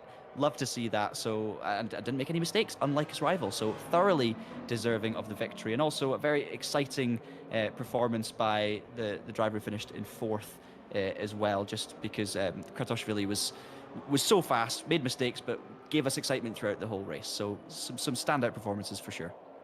Let's look at your podiums from each of the categories. Latkovsky in the bright yellow. You had Roche there. You had Kratashvili. Also, we've got Ribeiro, Gontier, and of course Sheldrake as well. Superb performances. The trio of BMWs locking out 1st, 2nd, and 3rd in GT3s. In fact, it would be a BMW 1st through 5th in the GT3 category, and of course in the hypercars, slightly more leaning towards the Porsches, but only a 1-2 for them. Great race, great opening event here, of course, from our new ranking system, of course, here on RaceRoom, and a great start to that, and a great special event indeed.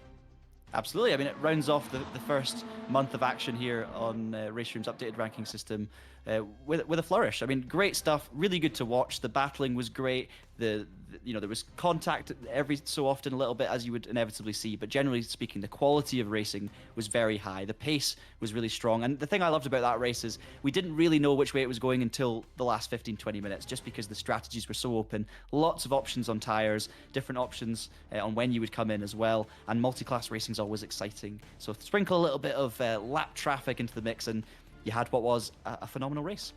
Again, always one of those ones to keep a very close eye here on RaceRoom for more special events, because we do so many across the year. Certainly one to keep an eye on. And with a new ranking system, there has never been a better time to jump onto RaceRoom than right now.